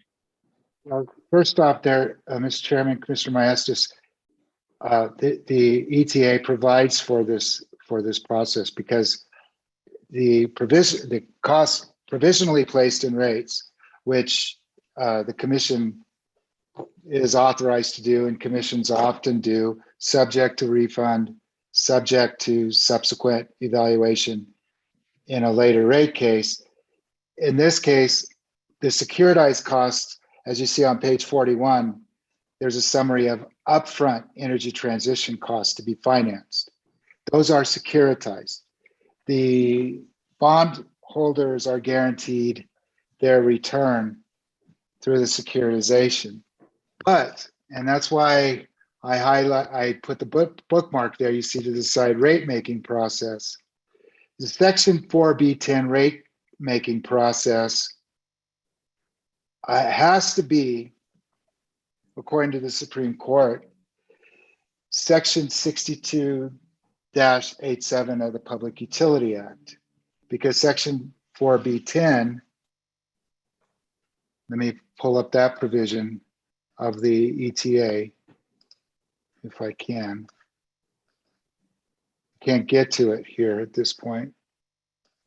I mean, section 4B 10 of the ETA talks about a rate-making process to reconcile and recover the difference between energy transition costs financed, those estimated upfront costs, financed by the bonds, and actual final energy transition costs incurred by the qualifying utility or the S&E, the special purpose entity, and the indenture trustee.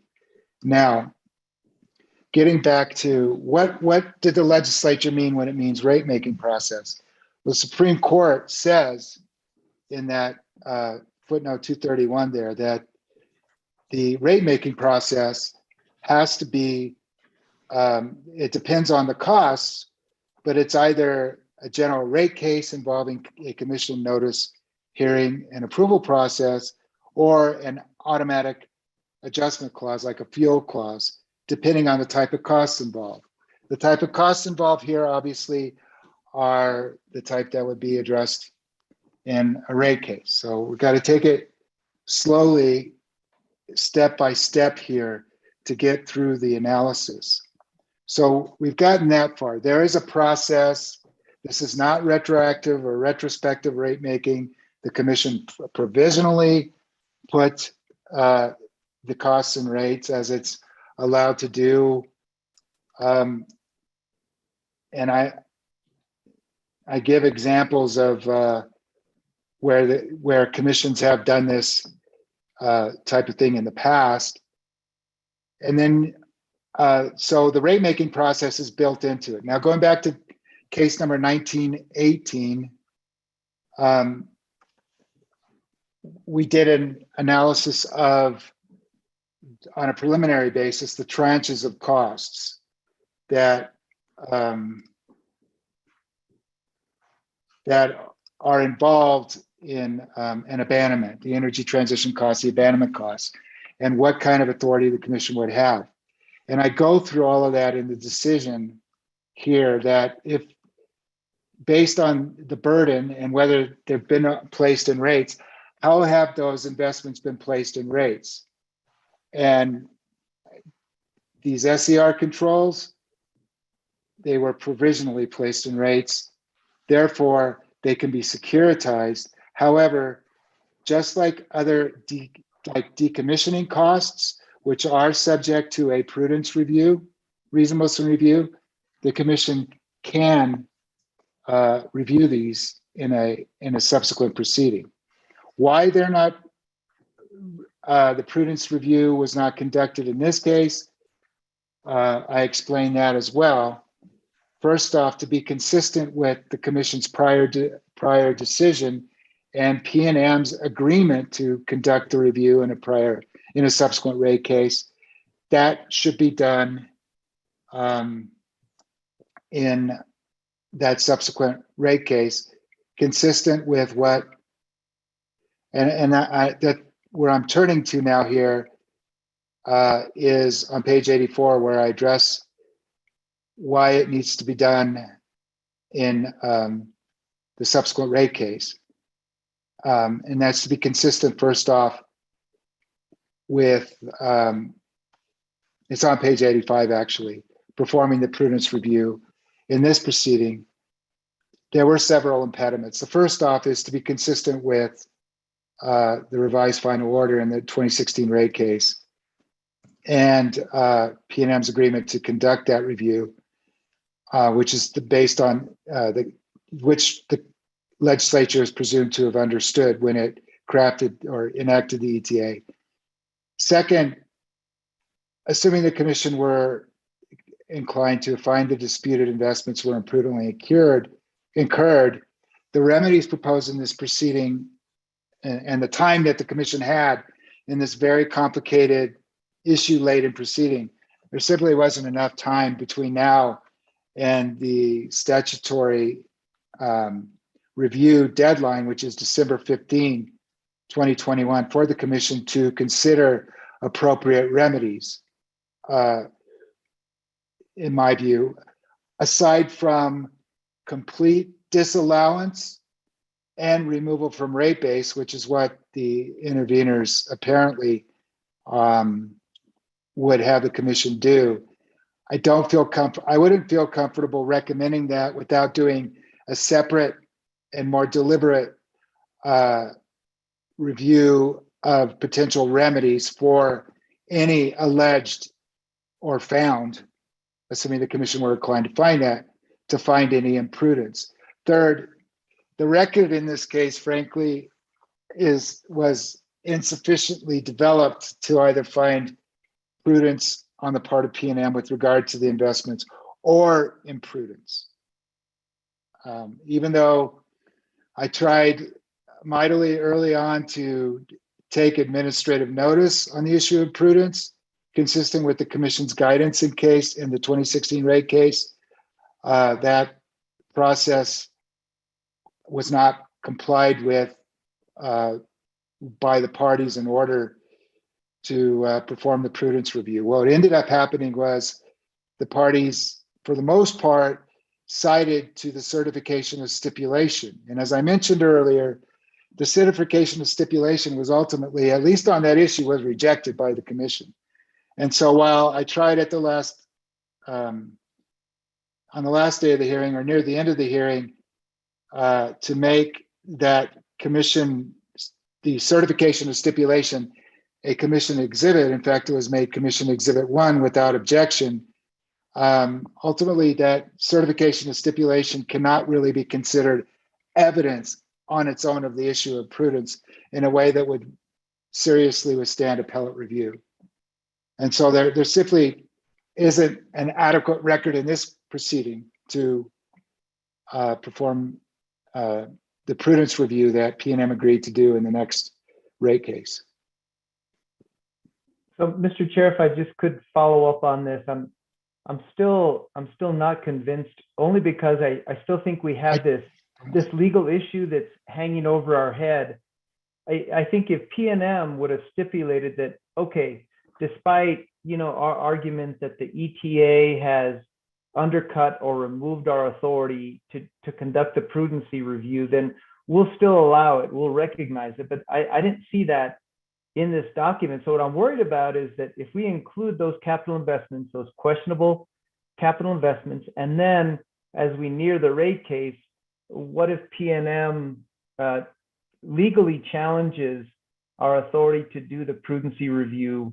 So they get the best of both worlds. They got a provisional kind of rate case to start to recover the costs of those questionable capital investments. They get it securitized, and then they quash our prudency review in a subsequent rate case.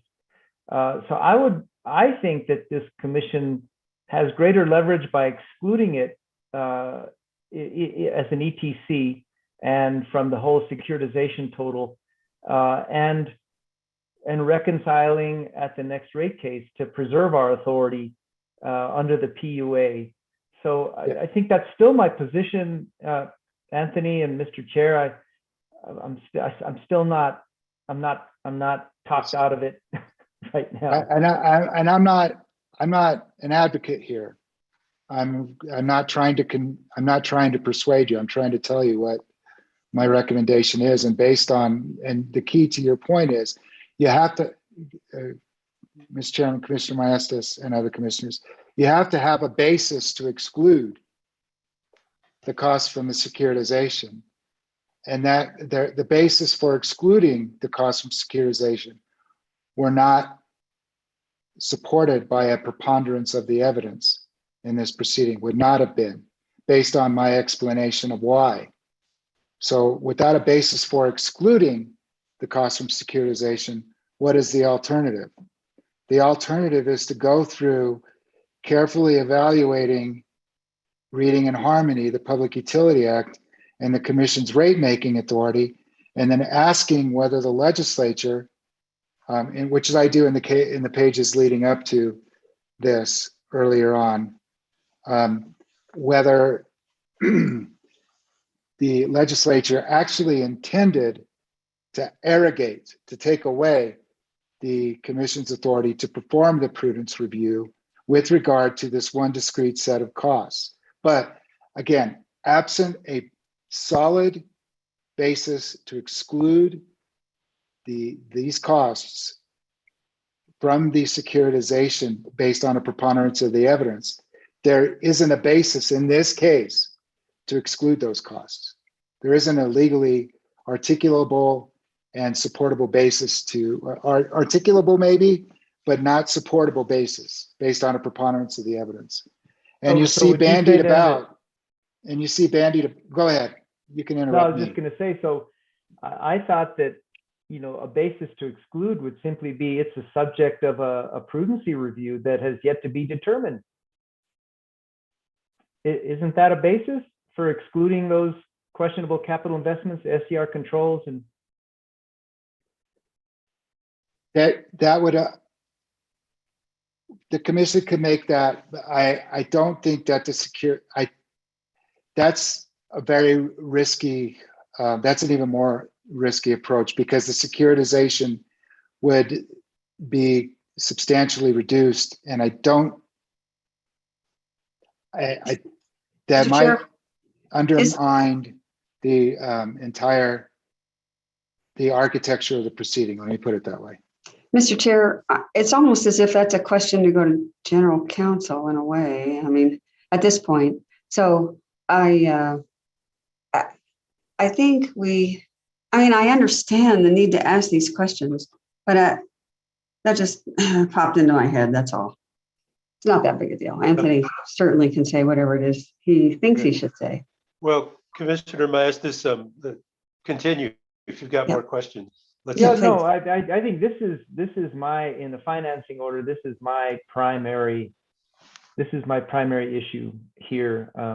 I see recovery through rates provisionally. I see a downstream prudency review that I still think is under legal challenge. Not an active legal challenge, but it is challenged in that the ETA will preclude us from doing that prudency review. And that's why I just can't see including these costs that are going to be the subject of a future prudency review in the next rate case to be legitimate ETCs for securitization.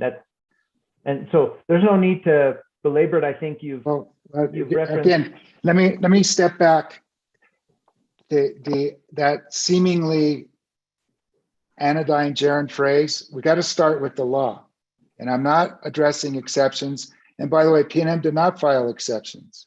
PNM just says in its response that it disagrees with my analysis, but it did not provide its analysis. Perhaps it's a preview of coming attractions, but it's unquestionable that those investments were being recovered in rates as of January 1, 2019. That's why I highlighted that there for you, Commissioner. That's unquestioned. And so you start from that premise. How do you then read the commission's authority over those costs and still say that you have a prudence review that is still available to the commission? Because unquestionably, the legislature, although those were placed, I keep saying provisionally, they were placed provisionally in rates, but they were being recovered in rates at the embedded cost of debt as of January 1, 2019. You have to start there. So they are securitizable unless there's a basis for excluding them from securitization. And that could not be done in this proceeding based on the record. Okay. Mr. Chair, could I? Go ahead, Commissioner Hall. Just to sort of follow up on this conversation, the language in the statute says rate proceeding. It doesn't say rate case. And I've asked about that of various lawyers. I've discussed that with Anthony, and I believe I've discussed it with general counsel. And the feeling I get, or my recollection, is that it would be possible for us, even though it might,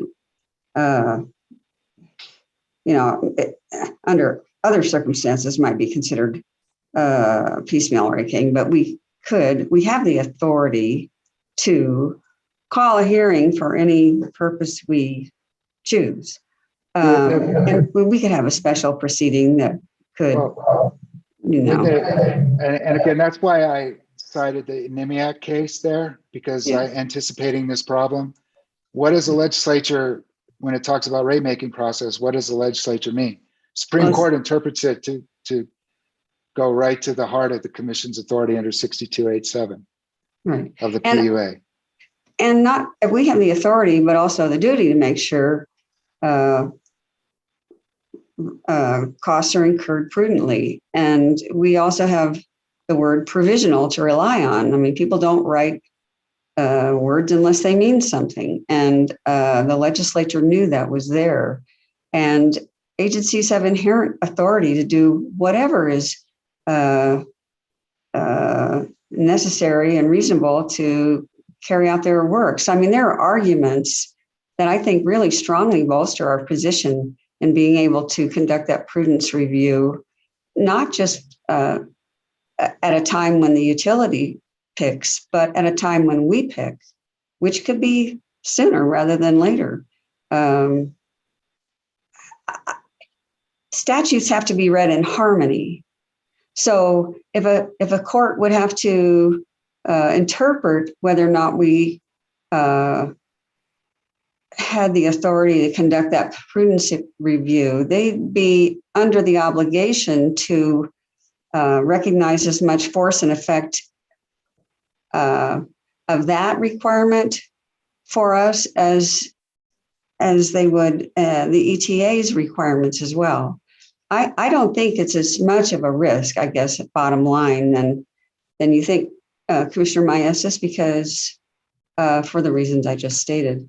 But I also think that you are describing a risk that's a risk that's a problem, and so I've thought in the past that maybe we should try to proceed expeditiously with a hearing to address that, just to show that we're doing our work, trying to get it done, and also to get it done. Go ahead, Anthony. Well, I just say that again, the rate making process is not as it's what the commission develops, and it's what the Supreme Court interprets the rate making process to be.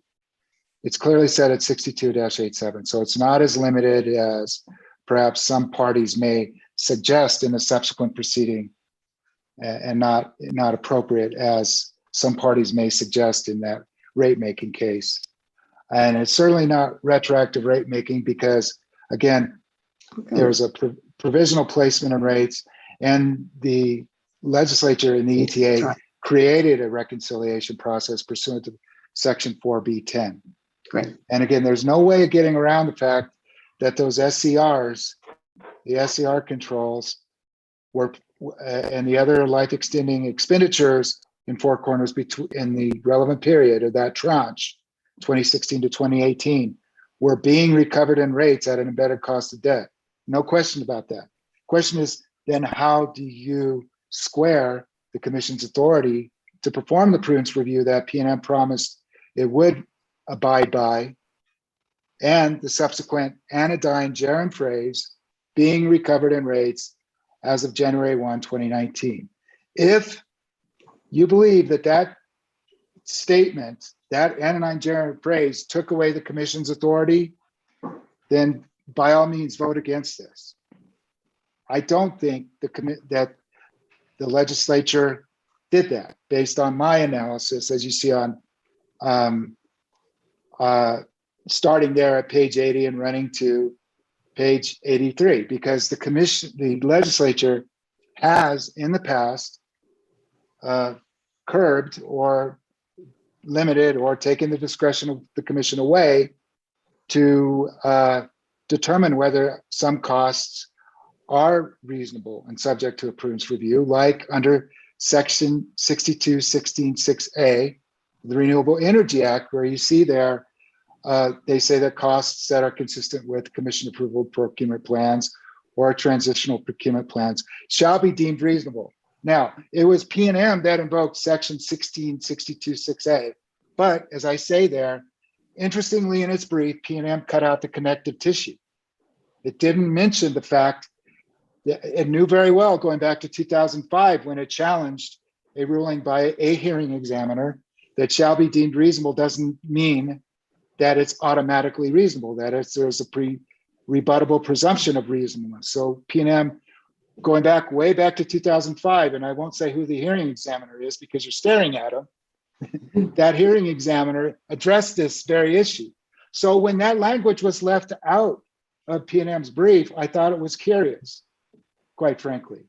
Well, it's even worse, because the legislature in the ETA itself says, with regard to the financing order, that reasonable actions taken by a qualifying utility, aka P&M, to comply with the financing order shall be deemed to be just and reasonable for, again, what?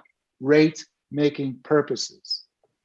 So that's why I say when P&M argues the better harmonizing approach, and this is really all they say with regard to this argument, is to read section 6218-2H2C as a legislative determination that energy transition costs under that provision are just and reasonable.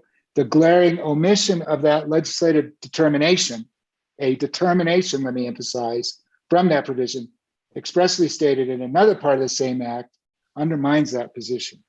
Legislature knows how to take the commission's authority away. And it's not an idle issue here.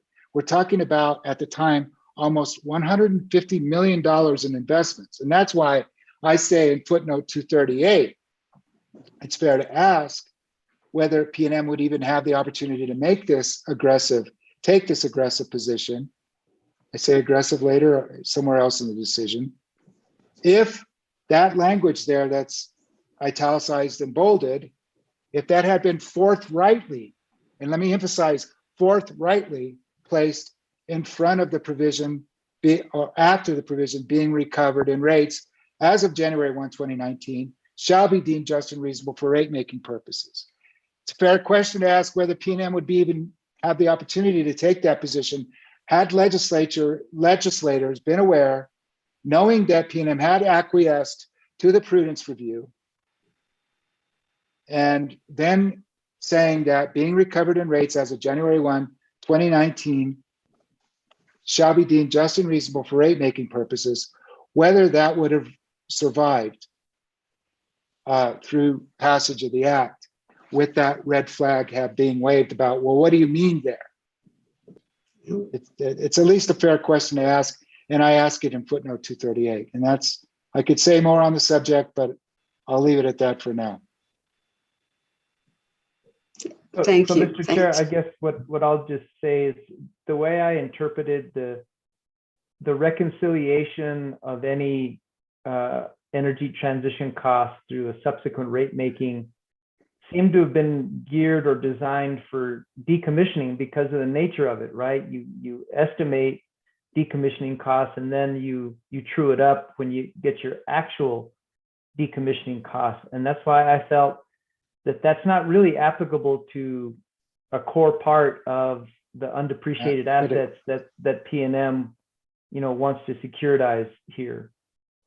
And again, we may see that argument in a subsequent proceeding or on appeal, but that doesn't, that, Ms. Chairman, Commissioner Maestas, that is a point that's made, but that's not the only type of cost that's subject to determining not just decommissioning costs. There are other types of costs that are subject to that rate making process pursuant to section 4B10.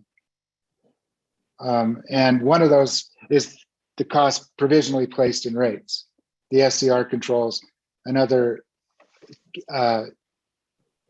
life extending expenditures that were deferred in terms of a prudence review.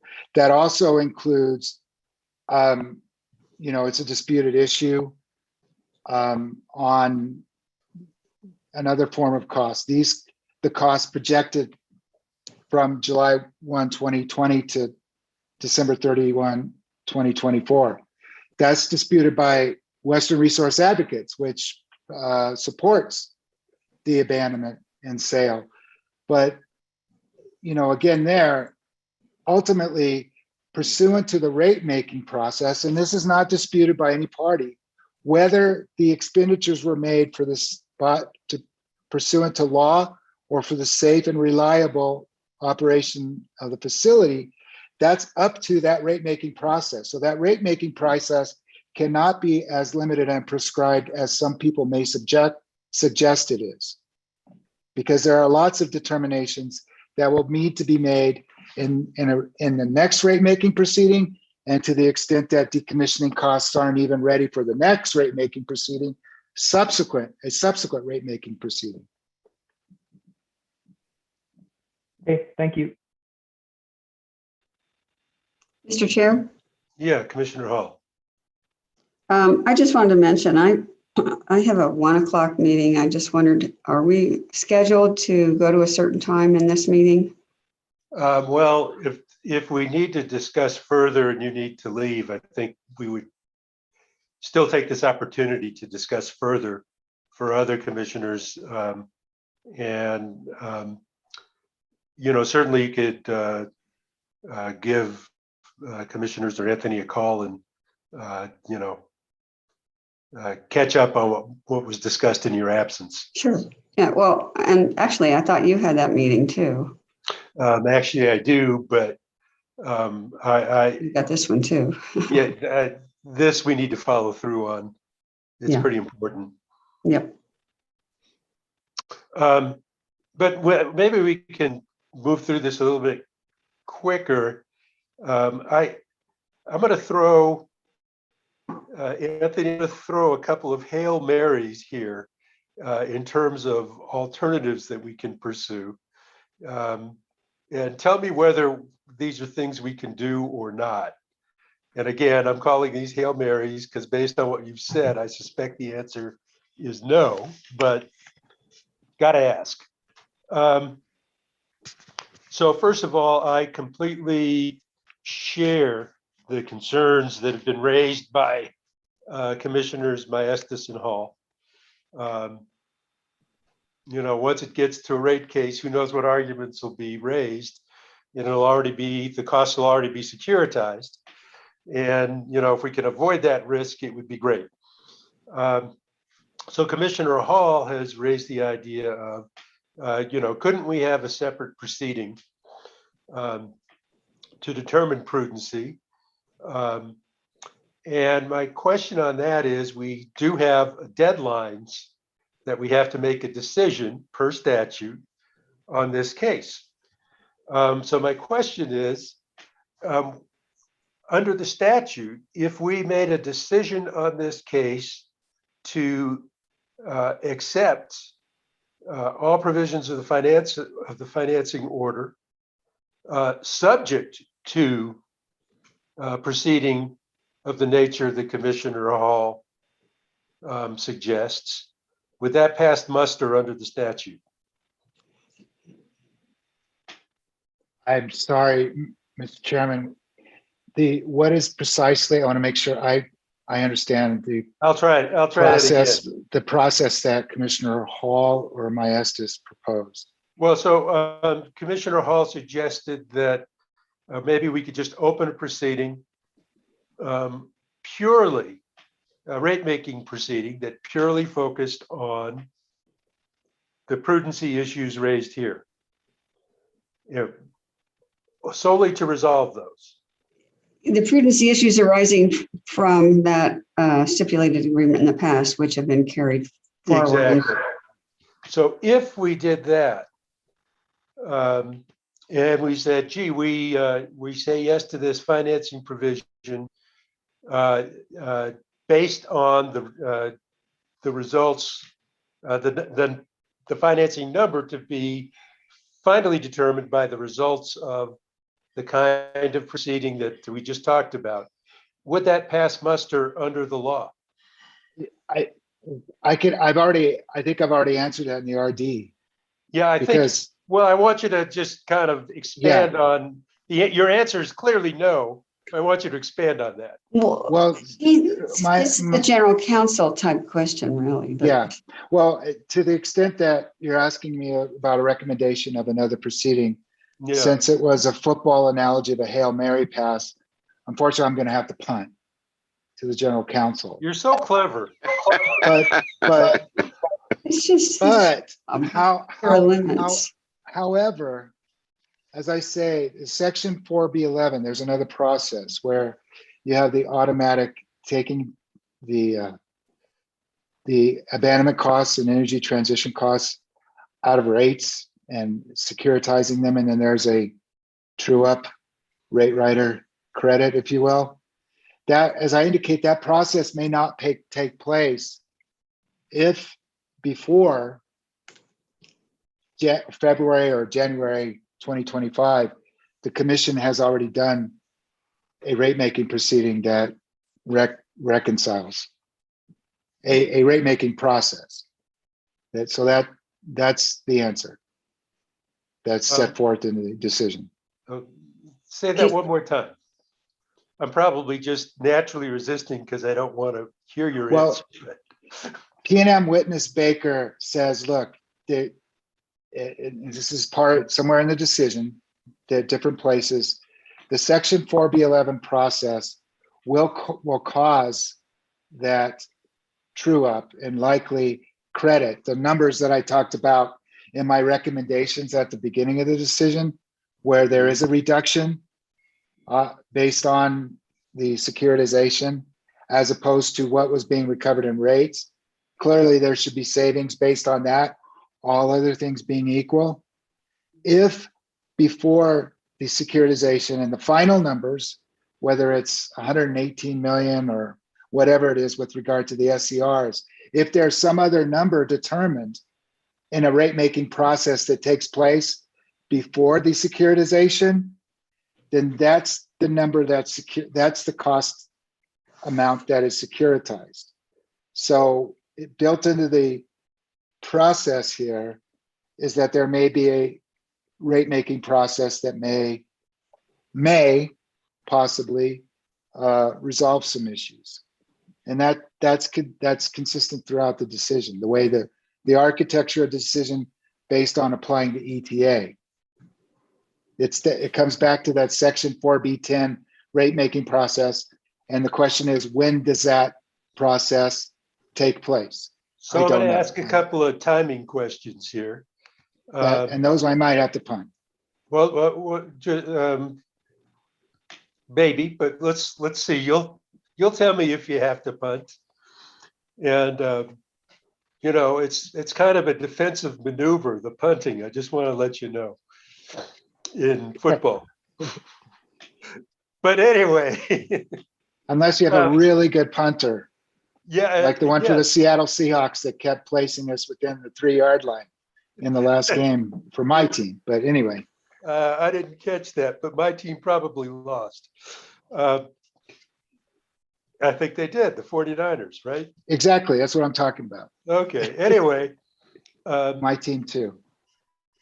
What happened, and this is just some questions about the process of the mechanics of securitization as it moves forward. So we approve the order now. Let's just take that as a supposition.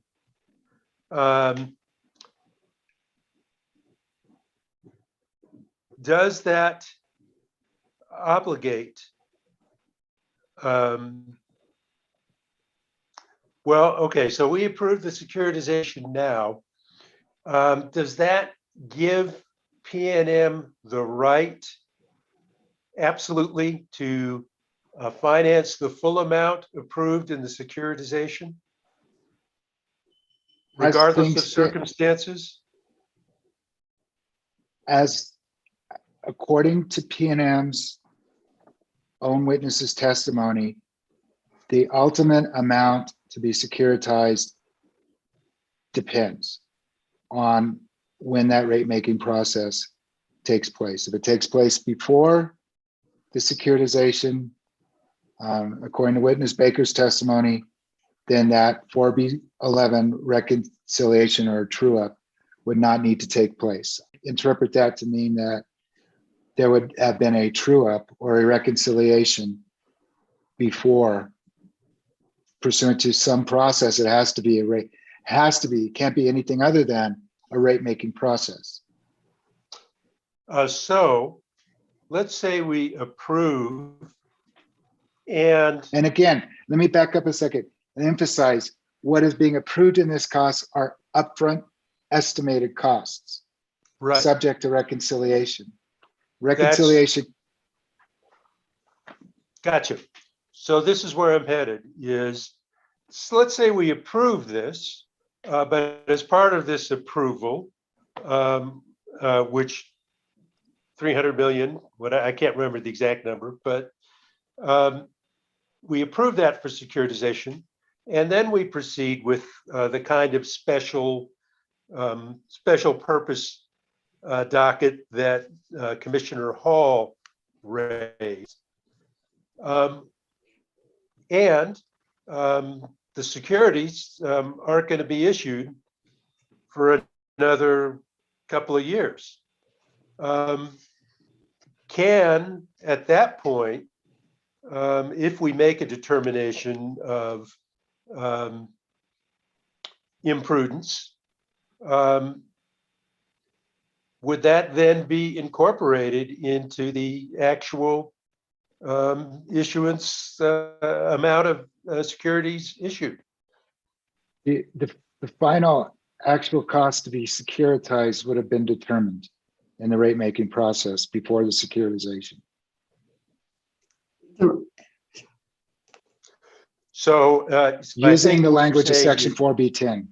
Okay, so what we're saying though, I'm interpreting that as a yes. If I was to ask that as a yes or no, is that would affect the actual securitization, regardless of what we determine, regardless of the number, the estimated number that is incorporated in this decision. That's one possible outcome. But again, bear in mind that what PNM agreed to do was to have the prudence review done in its subsequent rate case. And that's what the modified revised stipulation in the commission's revised final order says at about paragraph 67 through 69 of the revised final order, thereabouts. Okay, so and what that's I would why ask, I have on screen there is what the Washington Commission did. And you see in footnote 226, I'll just cite it there on page 78, because they're in a similar circumstance with more express language. That commission, and this commission has in the past also required a review. I think it was NRA PNM Gas Services back in 2000 or 2001, where there was a deferral, an express deferral. But in any event, whether it needs to take place in a specifically case designated to the prudence review of the SCRs and pollution controls and the other life extending investments at issue in the 2016 rate case, or whether it needs to be done in a general rate case, I'm not prepared to advise the commission on at this point. I think that's what I would punt. well, yeah, I figured you would. I know a punter when I see one, but and I understand why you're punting. That's no, thank you.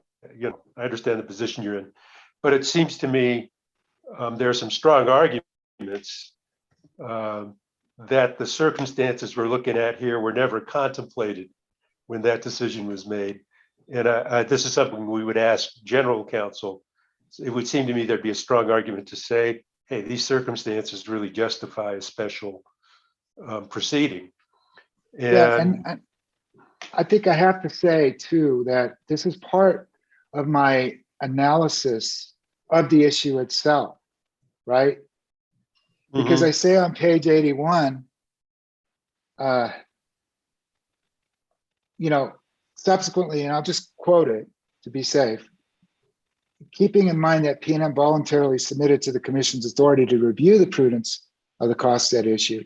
And again, let me emphasize, this is reading the acts in harmony and coming to a conclusion that both supports the commission's authority and protects PNM's interest, and also is in the public interest that prudence review be conducted.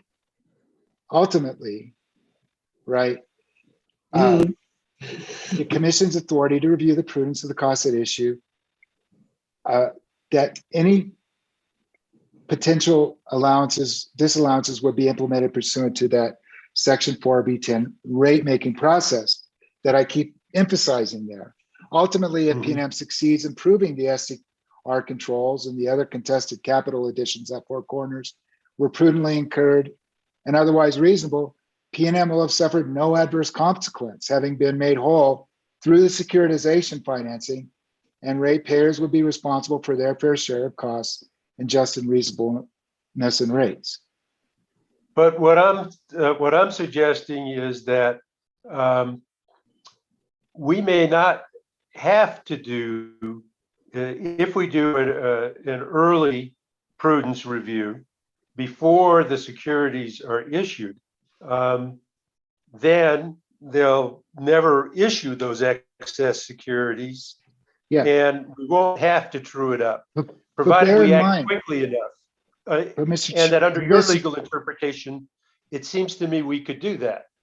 Yeah, but bear in mind, Commissioner, that what I'm saying there is that P&M is saying, nope, issue's already been resolved. The legislature resolved it.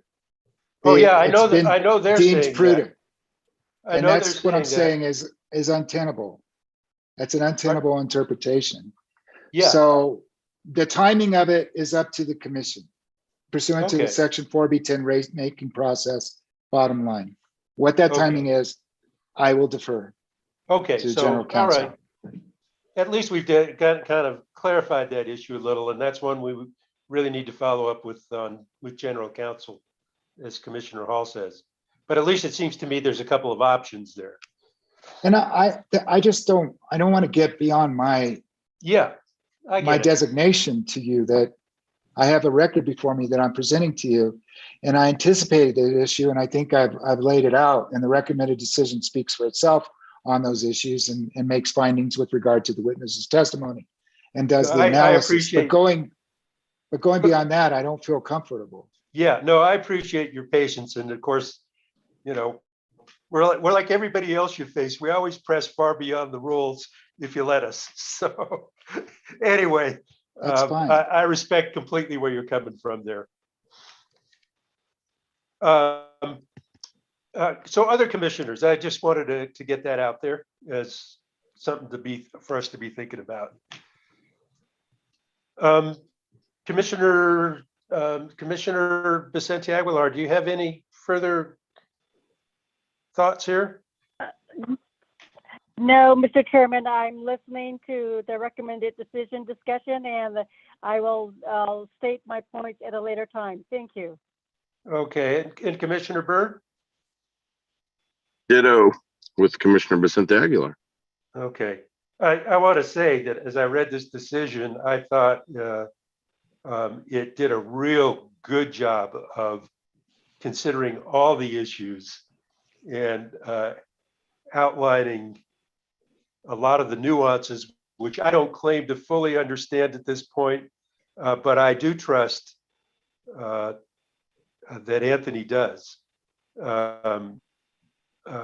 You know, so there's obviously lots of things here where I defer to Anthony's judgment, but I think this really also takes a very pragmatic approach that looks at all the parties' interests, and I really appreciate the good job you've done and the thoughtful and creative job of finding a way to be sure that all the interests get considered. And so I think you've done a terrific job, quite frankly. Thank you, sir. I do too, by the way, Mr. Chair. So as you know, as annoying as we are when we ask all our questions, I just want you to be sure you know that we appreciate the work. My annoyance is not directed at the questions. Let me put it that way. My annoyance is directed elsewhere based on my experience in the case. Let me put it that way. Yeah. No, I think a lot of us have had frustrations on the way this whole thing unfolded. Okay. Other questions? Any other issues of the commissioners on this?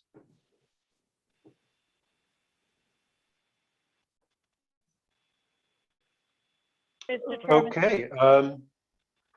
We've got a couple other items on the agenda. Anthony, Mr. thank you. Mr. Chair. Oh, yeah, I think Commissioner Masters. Commissioner Vicente Aguilar has a question. Yes. Oh, go ahead, Commissioner. Mr. Chairman, I just feel that we have the recommended decision and we have the document and we have another week to review it. And then we have questions for general counsel. I would like to move along with our agenda. There's pressing issues from our general counsel, Michael Smith. He has a personal appointment. Yep. And I understand Commissioner Hall has an appointment as well. And I like to be respectful and give them their time. That was my point. Thank you.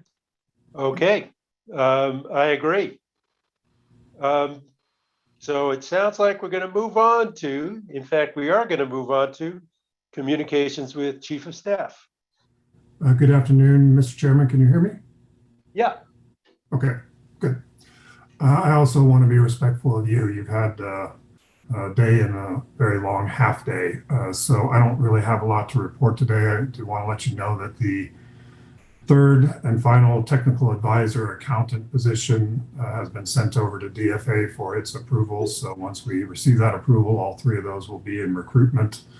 I'll give you an update next week in terms of what we're getting for applications for those positions, but did want to let you know that that third position has been advertised. As the commission knows, I'm sure the legislature is in special session for redistricting and spending the ARPA money. Of course, we don't have anything to do during the special session, but it'll be a short time between the special session and the regular session starting on January 17th. And I'll probably provide a little bit more of an update on what we, or at least what I sort of expect from the session and some timing on committee hearings, et cetera, next week as well. So I'll stop there, Mr. Chairman. Thank you for your time today.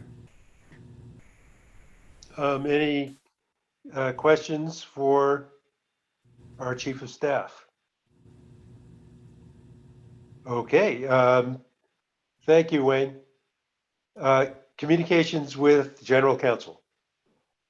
Mr. Chairman, Commissioners, I don't think I have much to say right now, other than obviously we have a week to deal with this, and I'm available to talk with everybody individually, and I think that's an opportunity that we should take advantage of. Okay, you feeling comfortable with the kind of questions that were laid on the table? That you know what you need to address? I've heard the questions. That's why I think it would behoove us to talk. Okay, great. We will avail you of that, guaranteed.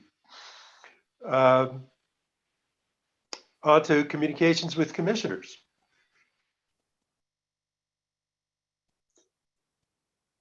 I would just like to raise one issue for our incoming chair is we did an exercise last year, just kind of a plan for the year.